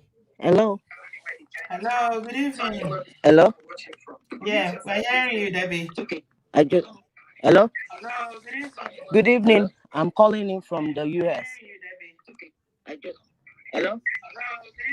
Good evening. I'm calling in from the US. Hmm. Yeah, I just want to make my own contribution. Firstly, thank you so much for this program. I just want to make my own contribution. Firstly, thank you so much for this program. I This is my first time on your program, and I am really honored and blessed to be part of this show tonight. Honestly, the church and the church leaders have failed us. I have my own experience too of abuse, and the only thing I can say, I feel since the weekend that I heard about this woman's death, I have not been myself. Can you mute your YouTube, Sister Deborah, please, so that we can hear I you? It's support echoing. everything every woman on this platform. Okay, can you hear me now? Yeah, that's better. Thank you. Hello? Yes, please. Hello? Yeah, go ahead. Go ahead. Okay. Can you hear me now? Yes, go ahead. I Hello? think she stopped hearing us when she muted it. Hello? Yeah, we can hear you, sis. Hello? Yes, yes, go ahead, ma. We're hearing you. Every woman on this platform. Go ahead, ma. Just mute it and go ahead. Okay. Yeah, that's better. Thank you. Okay. So I know a lot of women had contributed so much, and they have said a lot. She stopped hearing us when she muted it. Hello? Yeah, we can hear you, sis. Okay. So my contribution is I'm not about to say any new thing to what has been said, because so many wise women had come up. Okay, thank you. So many wise women had come on this platform to say so many lovely things. And the only thing, and which I am working on right now in my capacity, is to at least create a forum for women to speak out. Okay. So my contribution is I'm not Oh, about to your say. audio is, unfortunately, the audio is so bad. It keeps bouncing back. And when you mute yourself, then we do not hear you anymore. That's what's happening. But I hear what you said so far. You want to create a platform where women can speak up. And I appreciate that. Thank you so much, sis. Hopefully, next time, what would normally happens is that when you are watching and you are contributing, then the sound now it will be it will be hitting each other, and then the audio will be bad. But we hear you what you said so far. Unfortunately, the audio is not allowing us to hear you clearly. Thank you so much, sis. Bio, you are here. One of the greatest men we have on Obodo Farm. Bio Auntie for B, president. good, good afternoon from the United States. How's You're everything over welcome. there? American man. The way they call this United States, when you too like this United States, when you say United States, Right, right, it is sweet eh, you for mouth, you can say United States. right. Yeah. Anyway, so much have been said on this issue, but I just want to speak to Pastor Eneche and many of us Nigerian men alike. Um, Even though we have women calling more, few men have called and said good things, meaningful things, and all that. Yeah. I know very much that there are so many men listening on this program, if not even Pastor Nature himself or one of his agents. So they will do themselves favor by crumping this part that I'm going to, my statements here, and send him to listing. See, we Nigerian men, most especially Nigerian men back home, need to purge ourselves of gender bias. Okay? The statements that were made by Pastor Eneche previously, even before this issue, in his preaching, talking about sending a woman to her father's house. Are you trying to tell the world that a woman is a material that will be used and dumped? Pastor Eneche, if your own daughter or your own blood sister, after having 4 children for a woman she have toiled with, built with, and done everything with, is being sent to you one day like that with nothing, you're just going to open your door and accept that child of yours, right? Is that what you are telling me? So a lot of Nigerian men are sexists and they don't know. So we need to purge ourselves of sexism. If we don't, this problem cannot be resolved. What has molded us to this? Our culture, upbringing, and personal experience. Those are the 3 basic things that have often built up this bias against the other sex, which is women.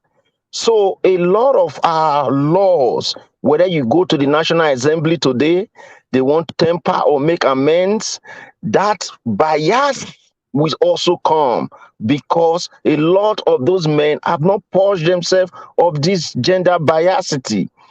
The same thing is happening in the church. That is why you will see a pastor or the church enabling their male members to continue to abuse their wives.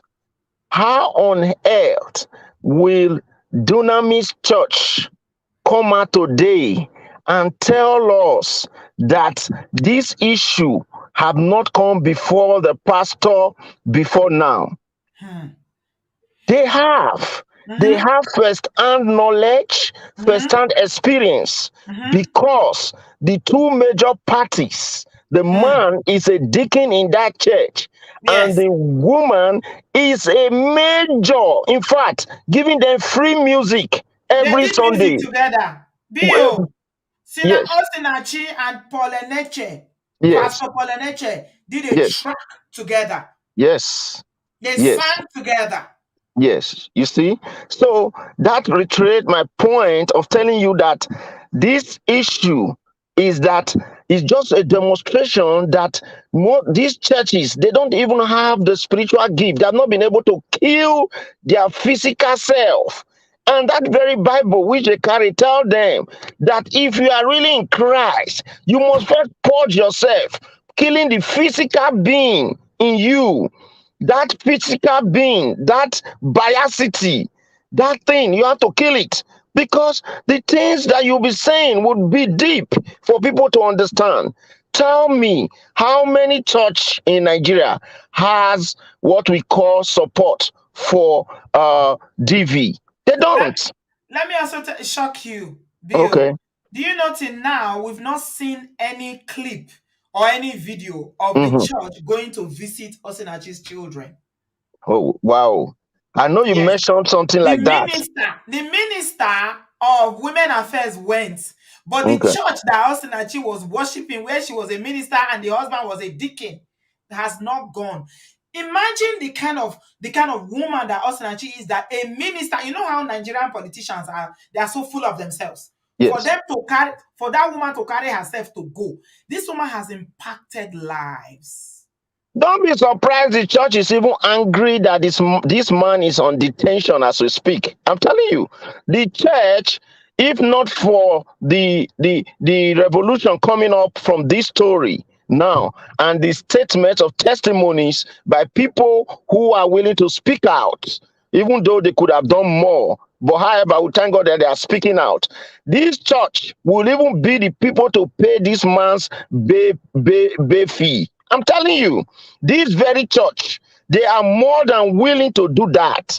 All they are Because, thinking about now, what I can gather from yes, the inaction of Dunamis International, what mm, I can gather, and I can tell you, my brother, is that they are trying to mitigate this unfortunate circumstances now so that it doesn't rub off on them negatively. yes, That's all they care about. Is That's because all managing. They are managing the situation they just care based about on is the image. How is this going to rub off on the church? So they are trying to mitigate, manage the circumstances so that it doesn't look as if, oh, our church, how will people look at us? And that's why they keep releasing these videos of him preaching about mm, marriage, abuse, going to father's house, and all that cock and bull story. stories. So now, rounding it up, this is a call because, like I said, I'm speaking to them. I'm not just speaking to you. I'm speaking to them because I know they are listening to me. So I'm speaking to them that this is a call for the church to revisit its marital conditions in churches, how they can raise support group, all the geo this, geo that, everything that you have in your church, go and rewrite it. Go and rewrite it. Don't be an enabler to DV or bad marriages. Someone don't need to die. I'm telling you, which will we rather celebrate? Celebrate death or celebrate divorce party? Choose one. If she was divorced and she's safe today, we'll be having a party with her. That is the truth. So the church need to go back and look at their documents, what they say. We have heard a lot of callers from different denominations speak today, talking about how if you are divorced or you do this, you cannot lead song, you cannot do this, human-made law. And this is the same church that we come out and be saying that other churches are detrimental. Meanwhile, they are putting doctrines, hidden doctrines of hypocrisy. That is hypocrisy. They are looking at self-image. They are not looking at the big deal. Because the big deal in this issue is the liberation which Christ has given to us. New generation. Jesus said, I have paid the price. I have come to set you free, and you are free indeed. So you don't need to know the Bible from Genesis to Revelation. Know it now unto yourself, those of us who are Christian, that you don't even need a Bible verse to support you on anything if you know one thing, that Jesus has come to liberate you and give you freedom. So therefore, if your marriage is not giving you freedom, peace, joy, and happiness, you don't need to get to DV as far as you are not happy. In fact, there are grounds that you need your own happiness. It might not necessarily be that the man is even the cause. That is the truth. You have a life to live. You have a life. Good men say it everywhere, all over the world. Listen to what they say. They will tell you, the day my wife come to me, I said to my wife, the day you are not happy in this marriage, just come to me and let us solve things amicably. It must not mean that a man must slap a woman or must abuse a woman before a divorce will come. No. Everybody have their life to live. Sometimes it is for the betterment of the both parties. That is the truth. If this man, this sadist in himself, was hitting this woman, I believe even in his own bias mentality, because sometimes you can be doing something wrong and you think you are right. In his own bias mentality, might be thinking he was doing the right thing because he wasn't happy. Then why did he go? Why didn't it go? Yeah, in the United States, all they tell you in marriage is that, oh, if you just complain to somebody, hey man, I'm not happy with my marriage. You say, oh yeah, you got a choice. You got a choice. Everybody got a choice. You got a choice to live and live fast. And again, our marriages, they must address not only the vows, the cost. The cost. I know we made those decisions our own. Yeah, we have what we call drive-through marriage. Okay, like the way you drive through MACD. You drive through to sign the marriage certificate and get married. It's less than 3 minutes. It's called drive-through marriage. Okay, so what is the big deal about marriage? So please let us know this. You don't need to bring a case of your husband that have to slap you or have to do this or have to do that before you leave. Leave to safety and let the law be addressed such that women in Nigeria will not be used. The senator or whoever, the former senator or whatever, minister of whatever, I don't know what position I was holding. FFK, yeah. FFK. FFK, for instance, is one and many of those who are there to change the law. and Yeah, look at he's what an they themselves are abuser. doing. How is he going to change it when he's an They- abuser? You can you give a book to an abuser to change. How is he going to change it? FFK has been married 5 times. All the women left him because of abuse. How is he going to Auntie change the law? Which Auntie law? B, Auntie B, in one statement, do you know if you give the the mic to the president of the United States today to make a statement concerning his wife, the first thing he will tell you, oh man, if my wife is not happy with me, if you want to go, I'll be sad, but you know, she got her own life. You know what I mean? That already shows you how humble the man is, understanding that women are the weaker sex. So you want a woman to leave the house with 4 children for just one man to remain. It's the man that's supposed to leave. The law is not there to come against a gender. It's just fairness. This is not about saying you are supporting women. A woman has 4 children. If you have problem in the marriage, especially in this case, where the woman was even the one providing the money more, and like as we already know, right? At the end of the day, she should leave the house with her children and just go to her parents' house and leave those two. So, Pastor Neche, please and please do the needful. Revisit this issue. Apologize to God first. And this is a call for you and all of your likes Yeah, to make thank you. restoration by bringing up support group for women under that have undergone DV. Thank you very much. Thank you so much. BO for president. For America president, our own BO, our brother, our friend. Thank you so much, BO for president. We love you. Thank you.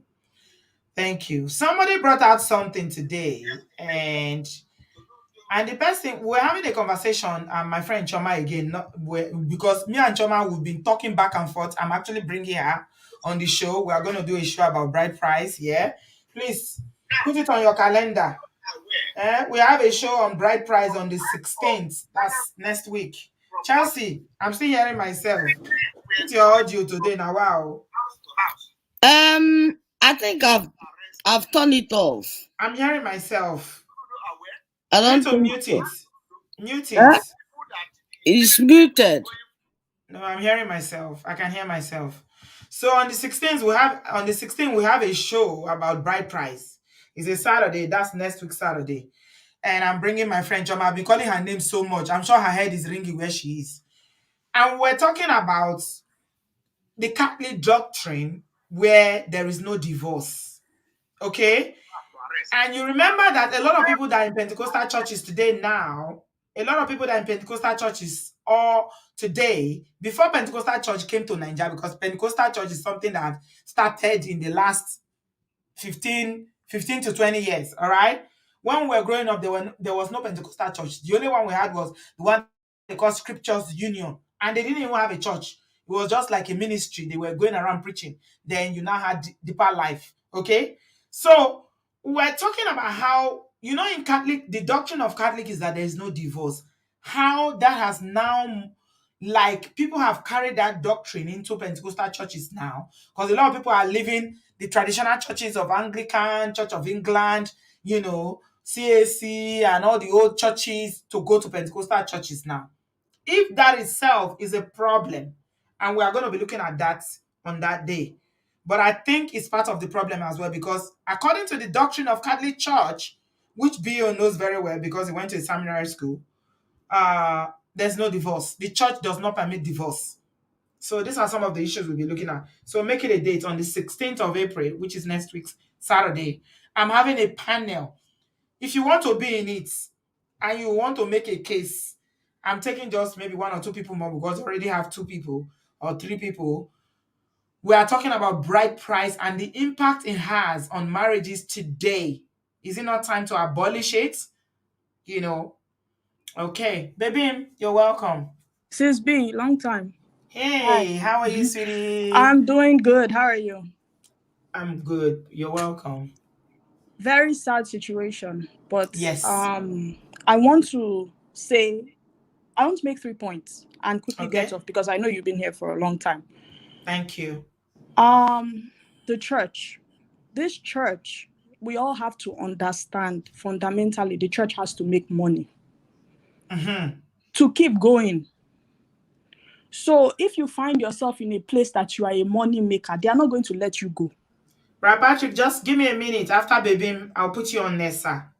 They are never going to let you go. They will keep manipulating you to stay. Yes. And for you to stay, you have to be married to one of their church members that can keep you under control. Okay? The church has bills to pay, and you are one of the money spinners. She had talent. But she did not believe in herself that this church is just a small part of my story. If she left and she divorced that man, if she kept at her art, she would have gotten to a stage where nobody can ignore her. Do you understand? Yes, My I do. second point is women. We have to start to take responsibility for ourselves. Because the truth is, churches love women, because if they hold women down, a woman will bring her whole family to the church. So it's a whole manipulation tactic from the beginning to the end. They must always, that is why most doctrines are targeted at women. Because if you get one woman, I assure you, she can bring 20 people to your church. You now place this pastor that is a perfect stranger to you on a God status. Will you do that to a madman running around the road and put him as God status and be collecting advice from him? Do you even know if that pastor is mentally sound? You now ascribe him God status in your life to the point that your family talk to you, you don't listen to your own family, your own mother that gave birth to you. We need to start seeing human beings as human beings. Pastor Eneche has to eat. He has his church to run. And he has shown that clearly with his actions. Nobody can, we can blame him, but he's a businessman. They are not going to mention her because it is going to distract from their business. It is going to be a whole circus that they have to continue following up with. So, and maybe the question I want to ask, if somebody as massive as Osinachi has not been mentioned, what about a regular woman or man in the church that nobody matters. Osinachi's death is an embarrassment to them at this point. Wow. They are making money. See, you have to understand that these men of God, most of them are pastors because of their ego. They like the attention. They like people bowing to them. They like people worshiping them. That kind of position, do you really know what it is? It is huge.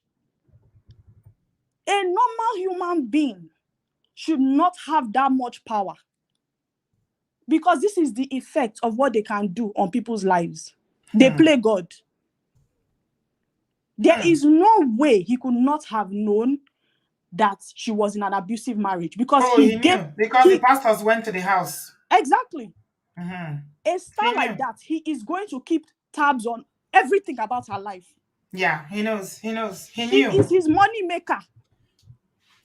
He knew. They are all like that. And he gave her to that man in the church, because that man got divorced in that church. And trust me, if we ask the ex-wife, he beats that ex-wife too.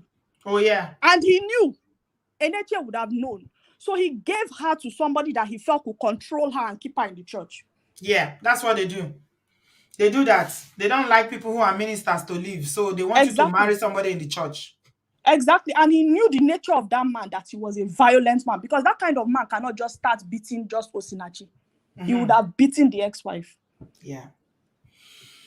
Thank you, my darling. So that's my point. And, we women, we need to start taking accountability for ourselves. Yeah. Nobody is our God. You need to start thinking for yourself. Nobody that loves you will tell your children to beat you.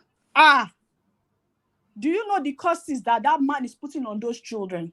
I saw a video earlier on today. I don't want to show it because I just saw something I don't agree with. The children were praying for her and putting hands on her head. And I'm like, what is going on here? He has placed her below the children. How can your children be placing hand on your head to now, pray for you? You are the parent. You are the one that should lay your hands on your children and pray for them. If you are talking about spirituality, how can your children be laying hands on you and you are kneeling down? She is below the children. They beat her now. Okay. And when those children grow older, do you know the psychological things they will have to deal with? It's completely wrong for you to be kneeling down. Your children will be praying for you and putting hands on your head. What kind of spirituality or doctrine is that? You are the parent. God has given you authority over your children. You are the small God that your children have. So when you lay your hands on your children, if you want to go talking about Bible, Abraham laid his hand on Isaac, his son, when they swapped Isaac and what's the name of the twins? Esau and Jacob. And Jacob was the one that came and the mother plotted and took the blessing. He went and laid and the father laid his hand. Your child cannot be laying hands on you and you are kneeling down as a Christian to be praying for you. Amen. I said, what's wrong with these people? Are you okay? Sis B, such men that are hungry, that have nothing to live for, they're actually very smart in manipulation. They do it from the top to the bottom. Thank you, my darling sister. So he has broken her. Yeah, he did. Completely. He did.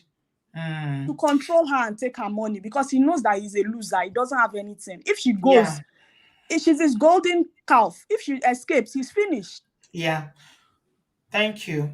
Thank you, Sis B. God bless you, my darling. You are the one that has authority over your children, no? Okay? Not the other way around. So you see, that is part of to seem as if they are doing something good. Then the children, one by one, they are not calling them. This one will put hand and pray. This one will put hand and pray. What kind of BS is this? They are all putting hand on their mother's head while she's kneeling down. Ha! Oh, Brother Patrick, you're welcome, sir. Sorry about there was a long queue. No problem, my sister. Let me just first of all thank you for the expository video you did this morning. Oh my God. You should have, that's your best video I've ever watched in my life. Thank you, sir. I had to, it's because of Osinachi that I did it. I researched it because of Osinachi. Yes, the research, everything, all the pastors, everything you said, I said, oh my God.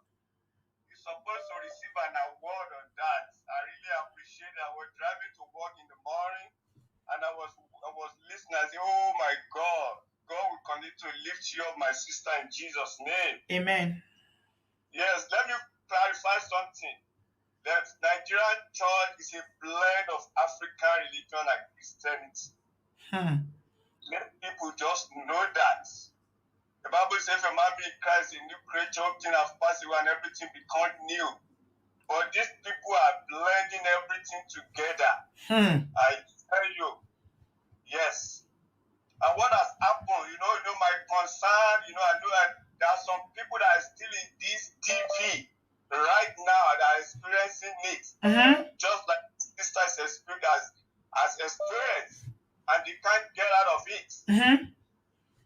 Yeah, I'm just going to tell our sister, those people that will let them hear. You are not marrying a church. People are marrying a man. You are marrying a woman. You are going to stay together. Church is just for them to receive spiritual word and go back to your home. Let's get this to our head. You are not, whoever you are marrying, you need to know this man. The Bible says, can leopard change his skin? By God's grace, I've had some experience. Some people are just Maradona. They know what they want. They just come in disguise that they are Christian. They are not born anything. So if you are married, you are not married a church. You are going to leave your church, come at home and stay with this man, with this woman. And lastly, let me just say, Dunamis has not done very well. I'm sorry to say. That lady of that caliber, they just let her just lose their life like that. Would they tell me that they don't hear about what is going on in their home? Women talk a lot. Women talk to themselves, they talk with their friends. And that guy, the Mongo Park, is a deacon. Yes. What kind of deacon is he? What kind of caliber of men are in that church? Yes, that is the kind of men they make deacon in their church. That's to tell you the kind of church that they have. A wife beater is a deacon. As big as that church is, I don't even get it. That it has gotten to this stage at that level. That lady is supposed to have a secretary, supposed to have staff working with her. Yes, supposed to have staff. My friend, I'm not going to mention his name. He's just like Osinachi'S. He has his own band with the personal assistant, with everything, secretary, his own office. Yeah, because she's a brand. Brother Patrick, Osinachi'S is a brand. She should have a management company. She should have a manager. But her husband took over the role and subjugated her, made her a slave. So the church doesn't see that. Are they blind? Let me just round up my sister. What I'm afraid of is, people, our youth are watching. The younger ones are watching. They're going to ask questions. Whoever is a pastor now, like I said the other time, they're going to ask direct questions. Some people might say they lack respect. Our kids of nowadays, they don't care. They were going to ask questions directly. Pastor, why? All pastors should be prepared. They should be prepared now. I don't know. They should be prepared now because people are going to ask questions directly with the pastor. They're going to say, Pastor, why is this? It's not as if they lack respect. They don't like respect. This is their own dispensation. They want to know what is going on. God will help us because I can't even believe what I'm hearing, what I'm seeing. The guy has been married before. Are you kidding me? In that church? And they don't know anything. They know the Mongo Park already. They know. Nobody with them. We're not kids. God will help us. Amen. Thank you, my sister. Thank you so much, Brother Patrick. I appreciate you, sir. God bless you, sir. Thank you for your wisdom and your counsel, as always. Very, very, very valued and appreciated. God bless you. All right. We are moving towards rounding up now because believe it or not, real life happens. Good evening. Hi. Okay. Good Hello. evening. Hello, can you hear me? Can you Hello. hear me? Yes. Hello. Yeah. Oh. What do you have to say? Oh, I just wanted to say thank you for this whole show you're doing covering this story. Yeah, on Friday when I heard this thing, I was just because I'm coming from the United States, so um I was just doing something in my kitchen and my husband said to me that did you hear about this lady's death? And he didn't even know I knew this lady. All of us we grew up in Enugu and in those days. Oh, you knew her And personally. I knew her personally. We grew up, we wrote WIRC together Really? in those days. Osinachi is a very quiet person. She's a very church girl. We all were in the scripture union in those days. And there was this choir that she was. I decided to call because someone said something that made me say, okay, let me just call. Someone said that she may not have known where God was taking her, even as in the kind of gifts that she had. She was in this choir that was called Glorious Singers in those days. Glorious Singers, they were all, a group of young people that were singing together. We lived in the compound where their choir, the leader, the main person that formed the choir lead. So they were always practicing in our compound. So that was when I met this lady. That was when we became friends. That was when we started talking. And that was when I knew she was going somewhere. At some point, life happens and our paths didn't go so much anymore. You know Has how it she is, always people had move on. a very melodious voice like this, even back then as a teenager Very when you know her? melodious. Oh my God, she took Glorious Singers to another level. I didn't even know when she left Glorious Singers and she went to Dunamis. I didn't even know. Me, I came to United States and I started seeing her in Dunamis. I'm so happy that God has raised her. Do you understand? Because all of us we started with this from this humble beginnings. You know how it is. Mm-hmm. So just imagine how bad I felt. I cried that day because this was not what anybody could have envisaged. I didn't even Yeah. know she was in this kind of marriage that she was so abused and subjugated and she didn't have a voice. At some point, I was asking myself, what could have happened? What could have happened? Because she and her twin sister, they were all in this Glorious Singers group of choristers then. So we Mm-hmm. all knew them then. They were the both they were the major voices that choir had then. So this man just snuffed out this life for nothing. Hmm. I can't even fathom it. Sometimes I just be like, why on earth would somebody just stay in this kind of You know, if situation? she had good management, if not because of this Mongo Park that was managing her, the husband that targeted her and married Yes, her, I believe strongly that he targeted her because of her gift. he would have She gone would have been, crazy.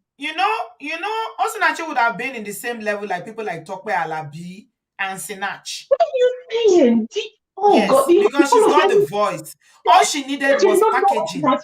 She needed somebody to package her. She needed somebody to promote her. She needed somebody to market her and give her a management company, do her makeup, hair, everything, her dressing, everything.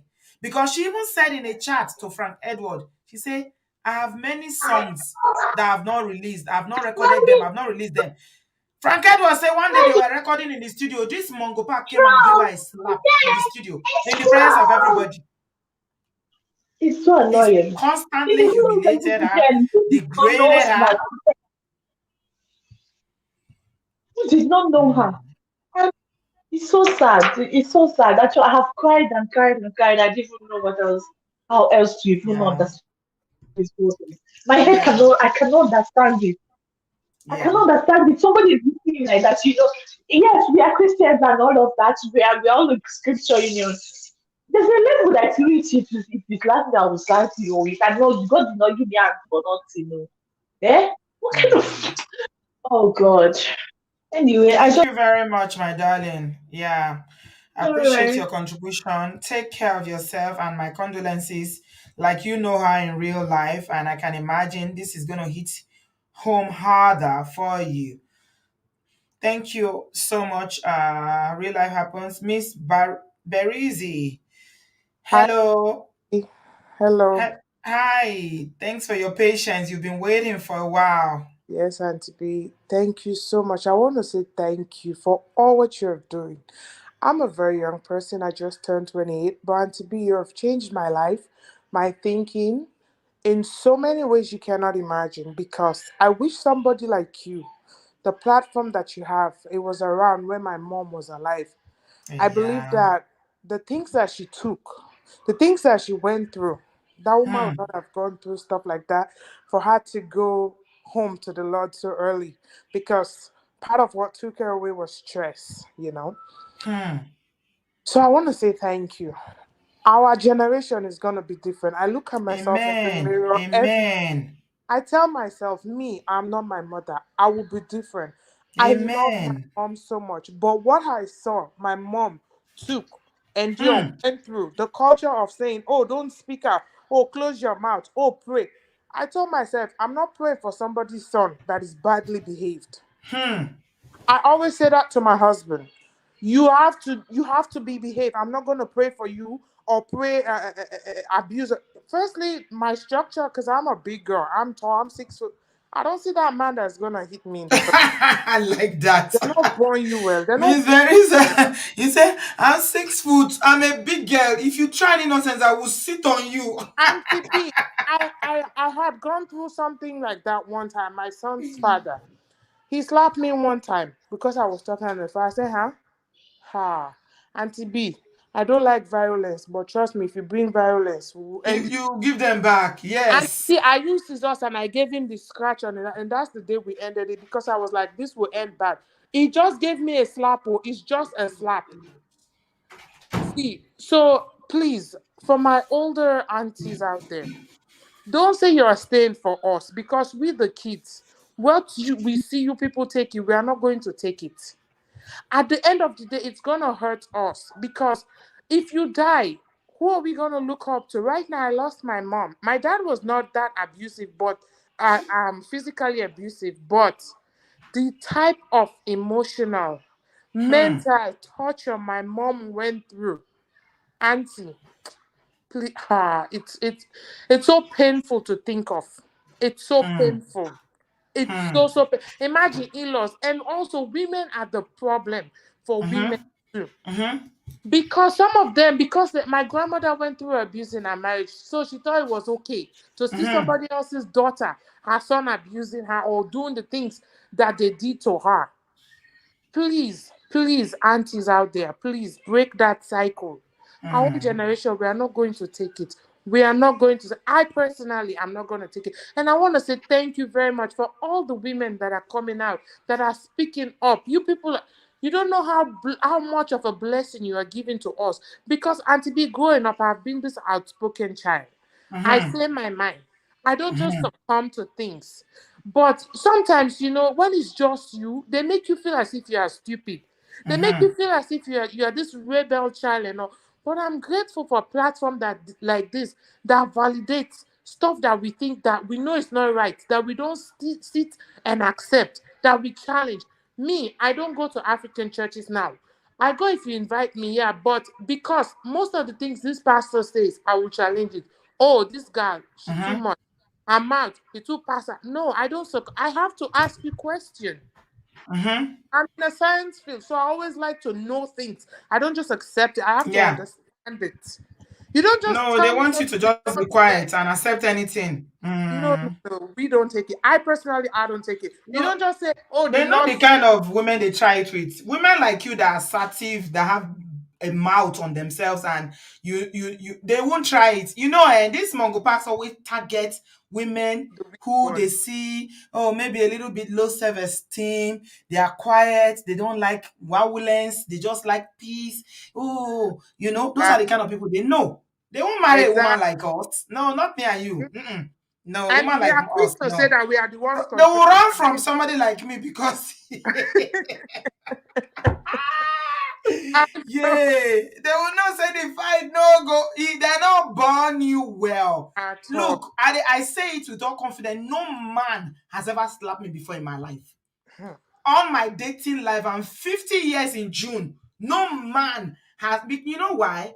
Because my mother raised me to know that I know who I am, and I didn't see my dad slap my mom, and my mom told me that I should never permit that kind of behavior.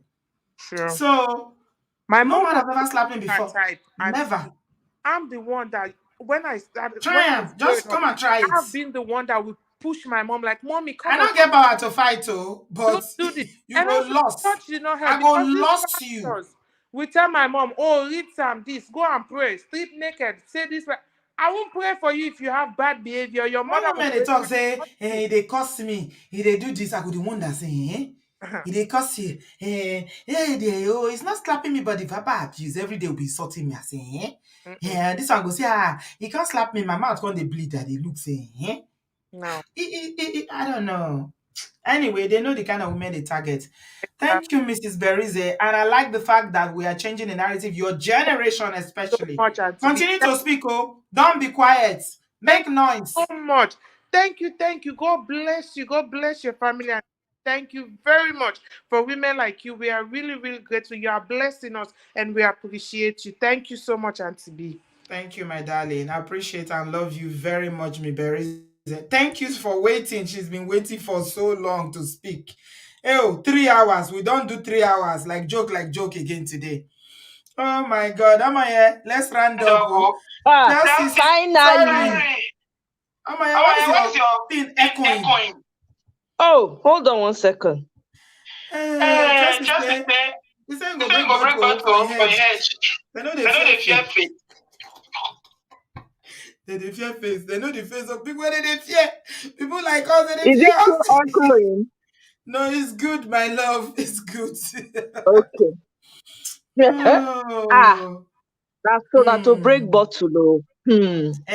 This to Me. Huh. First of all, they go fear my brothers. I get plenty brothers. And my brothers, they know they play. If they handle you, you go know.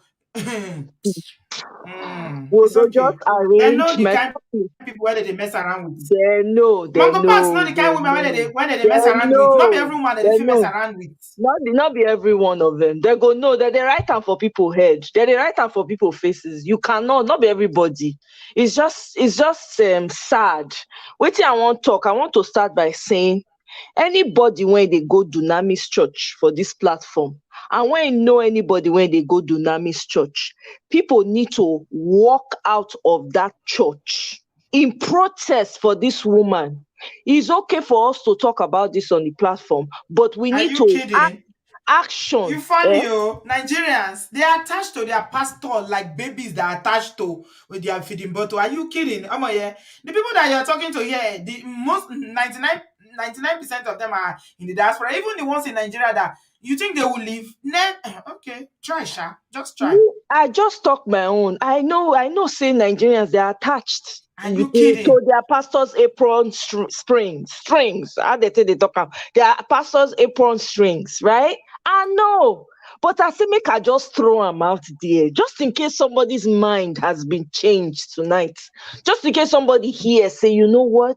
It is true. You don't do for all these churches. Because people why they open. It's slow, but it is happening. Because I don't understand how you have a member in a church, you have a man that is in church you have full information about the man. He's been married before. You know the circumstances under which that first marriage did not succeed. You look for a very quiet human being and gave it to a monster like this. Look at his face, for crying out loud. I don't even know how this can be possible. And everybody just they carry on. The church just they carry on like say business as usual. That they count money, offering, and tithes. This is disturbing. If we not do something, this will not be just talk. If we not do something, say as Nigerians we are used to go talk, no action to support. It is time for people on ground to start acting in revolt, because now women they suffer pass. Now women they suffer the brunt of all this abuse. Now they hit pass. Look at now, the man don't raise generation of children when they believe say to smack another human being a normal thing. It will take a lot of therapy for the children to even find themselves again, to understand that what they did was wrong in the first place, to even to come to a point of admitting that our dad trained us wrong, to unlearn that it's going to take some time. I'm sorry, the lucky, the get family when they do this kind to you say that God forbid, not happen for my family. That man go disappear overnight. They go find a tire. Not be police go take care of am. Now jungle justice. They go don't find am for one deserted place, because this is just it is heart wrenching. Be like say they reach into people's heart, rip am out with wetin they do this woman. I can't even begin to understand what this woman would have gone through. She's not here to tell us her story. So we cannot take this lackadaisically. We cannot just, another one again, another one. No, you see that brother that spoke? That brother, when I don't forget his name, when he come, that man has said it all. The power where they're supposed to they channel their energy, they know they channel them. The one that called on the phone, yes. Exactly. Now to come defend nonsense. That now man when ready we for the get real thing. men, no. We get real Nigerian men. He talk and say Nigerian. He say black men. You know, even talk only Nigerian men. He say black men have failed black women. All We over. failed black women all over. That is a man. Over. When you know they That think is a of man. culture, you know they think Thank of you. tradition, you know they think of he's speaking the truth. Eh? Progressive men where we say they don't come obodoyibo, they see how life be here. But you see all these bush people, they continue to they think alongside. Oh, imagine now the one when you block now where they talk say, now only for this matter, as he heavy reach so. You see this Mongo Park still come here, come they talk say, what Of about women course. where they delete men? Exactly. As this That's matter what. serious, people will they talk so. Yeah. So you come here, come they talk that kind.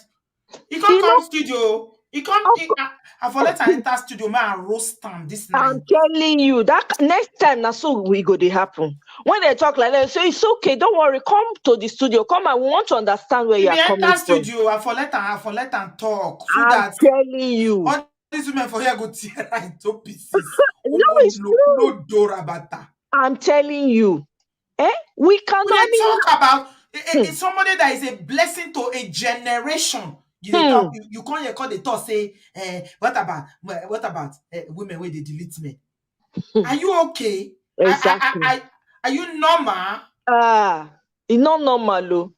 E no normal. He and him generation, they not normal. I know how I talk am. They not normal because any normal person no go come dey yarn or You patter see, say for on an top this ordinary kind person with serious it, matter. every life matter, but you know with this woman saying a gift to this world. God, how many people God they give voices like that? And My according to my son, sister, you don't hmm, try and train your voice, you know be. You go sing English road, you go cut. Eh? You go the voice go hook. try. The voice go hook in You the go hook. process. This one a gift. Not only God they give them. I'm Now telling you come you. here, God they tell say, it's okay. Rubbish and nonsense people. I'm telling you, until we start to act accordingly, until we start to dey back our words with action. You see, as this whole thing don't they now because people don't they put pressure. Now it make the silly man daughter go post rubbish, turn off the comment so that because Not be the you. power guy. I'm a Oh, yeah, not who? be na Oh, daughter, not be. now they talk in daughter, now the man daughter. I know that Eh. time now here, yeah, now the man daughter not being post am, but he turn Mm. off the comments so that people know if he comment on because people they so this now pressure they need to apply more. We need to apply pressure to the point where they start to shut down churches. I'm telling you, shut it down. This kind of thing happen. They suppose shut down the church. If the man even suppose they suppose find am guilty. The fact say under your roof, person when they come, the lead singer, he marry inside your church, this kind of thing happen. And business they go on as usual. It not supposed happen. So you see so many, you see how people say they lay curses, they are use their own, say they affect innocent people. A lot of injustice when it don't happen for that society. People you turn the other side. Nobody cares. Nobody gives it. Nobody, everybody will just carry on as if now business as usual. FFK won't happen till today. I expect say women go show up for that man house. Bring the gate down. Say no, this woman a woman like ourselves. This woman must see children. Nobody talk anything. Everybody quiet. That boy Another ain't woman, happen. I'm a yeah, as Everybody we're talking quiet. now, another woman don't delete again for Nigeria. Eh, hey, As tí we're kò talking sálẹ̀ ó now, tún ṣẹ́. somebody, as you dey talk, so I just check my DM. Now, one of our Adanna, our baby girl here, now he sent them to me. He said, his husband, one fine chick, his husband don't delete her again for a lorry. Hi. He give her something chop. They say give her something chop. Can you imagine? She just chop finish. She just delete. Can you imagine that?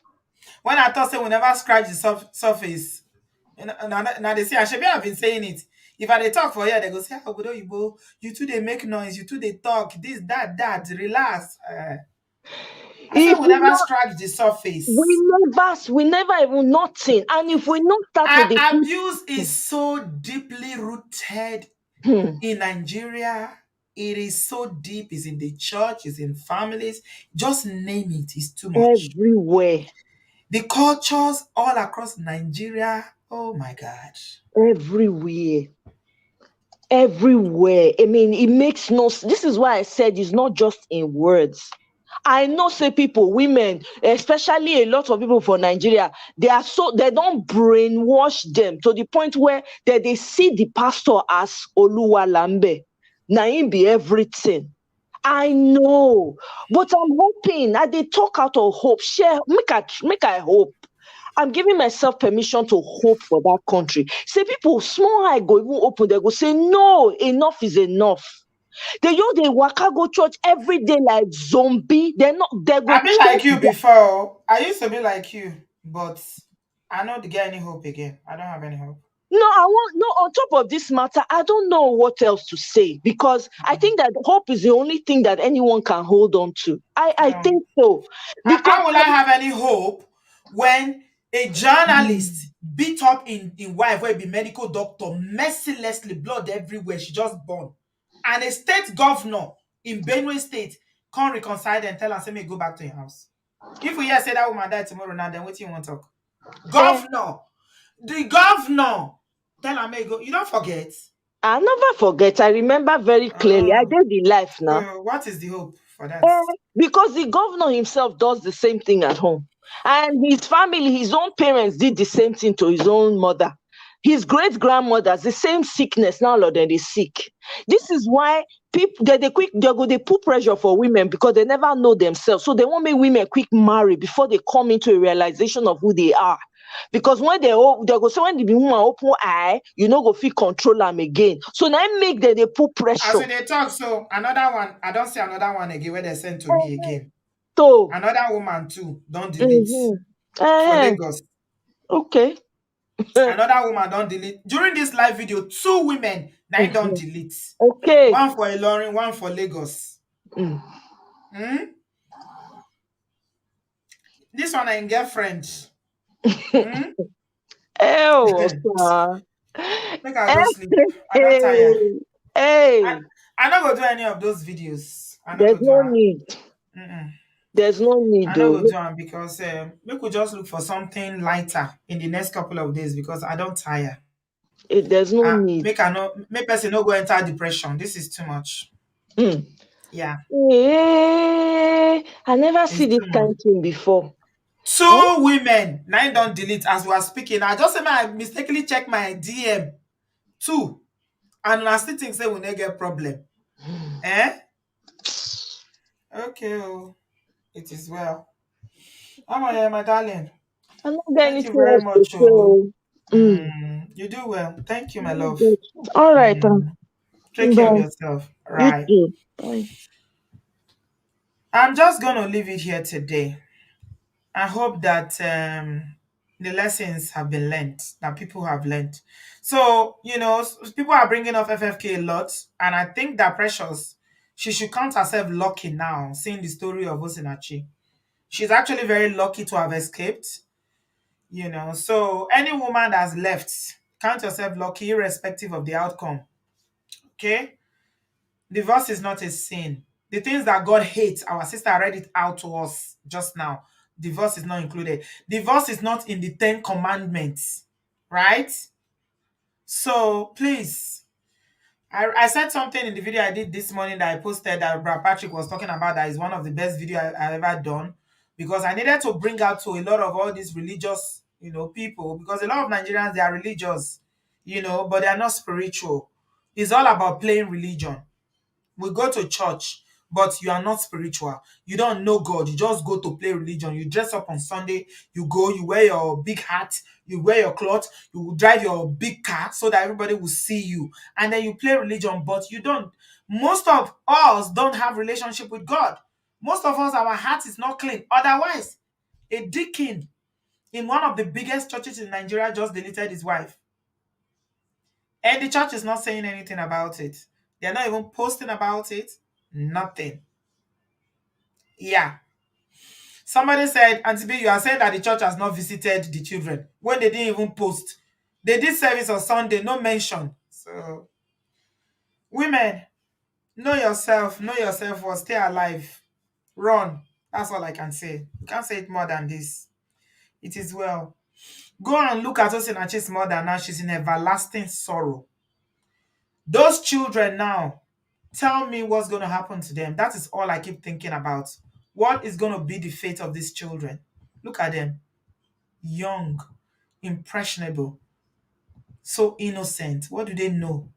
They don't know anything. Look at them. Look at the daughter. Look at the sons. What's going to become these children now? What will happen to them? Who is going to take care of them? Nigeria is a very harsh place. School fees, food. Food is a luxury for a lot of people in that country. It's only the 1% of the 1% that have the opportunity to live all this big lifestyle. The average person there they cannot even put food on the table 3 times a day. What is going to become these children? This is what you should think about, you that is alive and you are watching this video, before you say, he's the father of my children. Oh, I cannot live. I'm a Christian. I'm praying he will change. I don't talk rich, oh. It is well. Thank you all so much. Please give this video a thumbs up. Thank you all for giving it a thumbs up. When I said it the last time, we've got over 1,000 thumbs up now. Give it a thumbs up, give it a thumbs up so that you can share it, and spread the reach to people. I'm sure the callers today, people will benefit from all the valuable, very, very powerful callers that we've had today. This is a wake-up call. Adama is saying it's a wake-up call. Dunamis is a court. They clearly arranged the marriage for Osinachi. I will not put it past them. If the man was married before, the pastor knows. Now they are claiming that they never knew that he was abusing her. It's a lie. I don't believe it. Because they know. They pretend it's an image, is a brand. All they care about is their image. And that is why it is religiosity that the people practice. A lot of people that go to church in Nigeria, it's just religion. It's not spirituality. Some of them don't even know God. They don't even worship God. It is well. Women, if you're in an abusive relationship, don't become statistics. I just read out two to you that happened now while we are doing live stream of 3 hours, 3.5 hours we've done. Do not become statistics. You will if you don't leave. It will happen. You see how Osinachi was saying, oh, don't worry, he will change. No, they never change. Thank you all so much for being here. Thank you to all my amazing callers, all the contributors in the comment section. Thank you all so much. Please do not be silent. Try not to bring any Christian or religious, cultural bias, tradition into this matter. Speak the truth. Let us change the narrative. Women are being deleted by the day. Enough is enough. Thank you all so much. I'll speak to you in my next one. Please give this video a thumbs up. I love you too, Chelsea Brown. Sorry you couldn't contribute today because I don't know, for some reason. Get headphones so next time it will be better. I love you very much. Thank you all so much. Thank you. If you are in an abusive relationship, you live in the diaspora. This is for Africans who live in diaspora. Reach out to us if you don't know what to do. At least if we cannot help you, we can give you information and advice. Okay?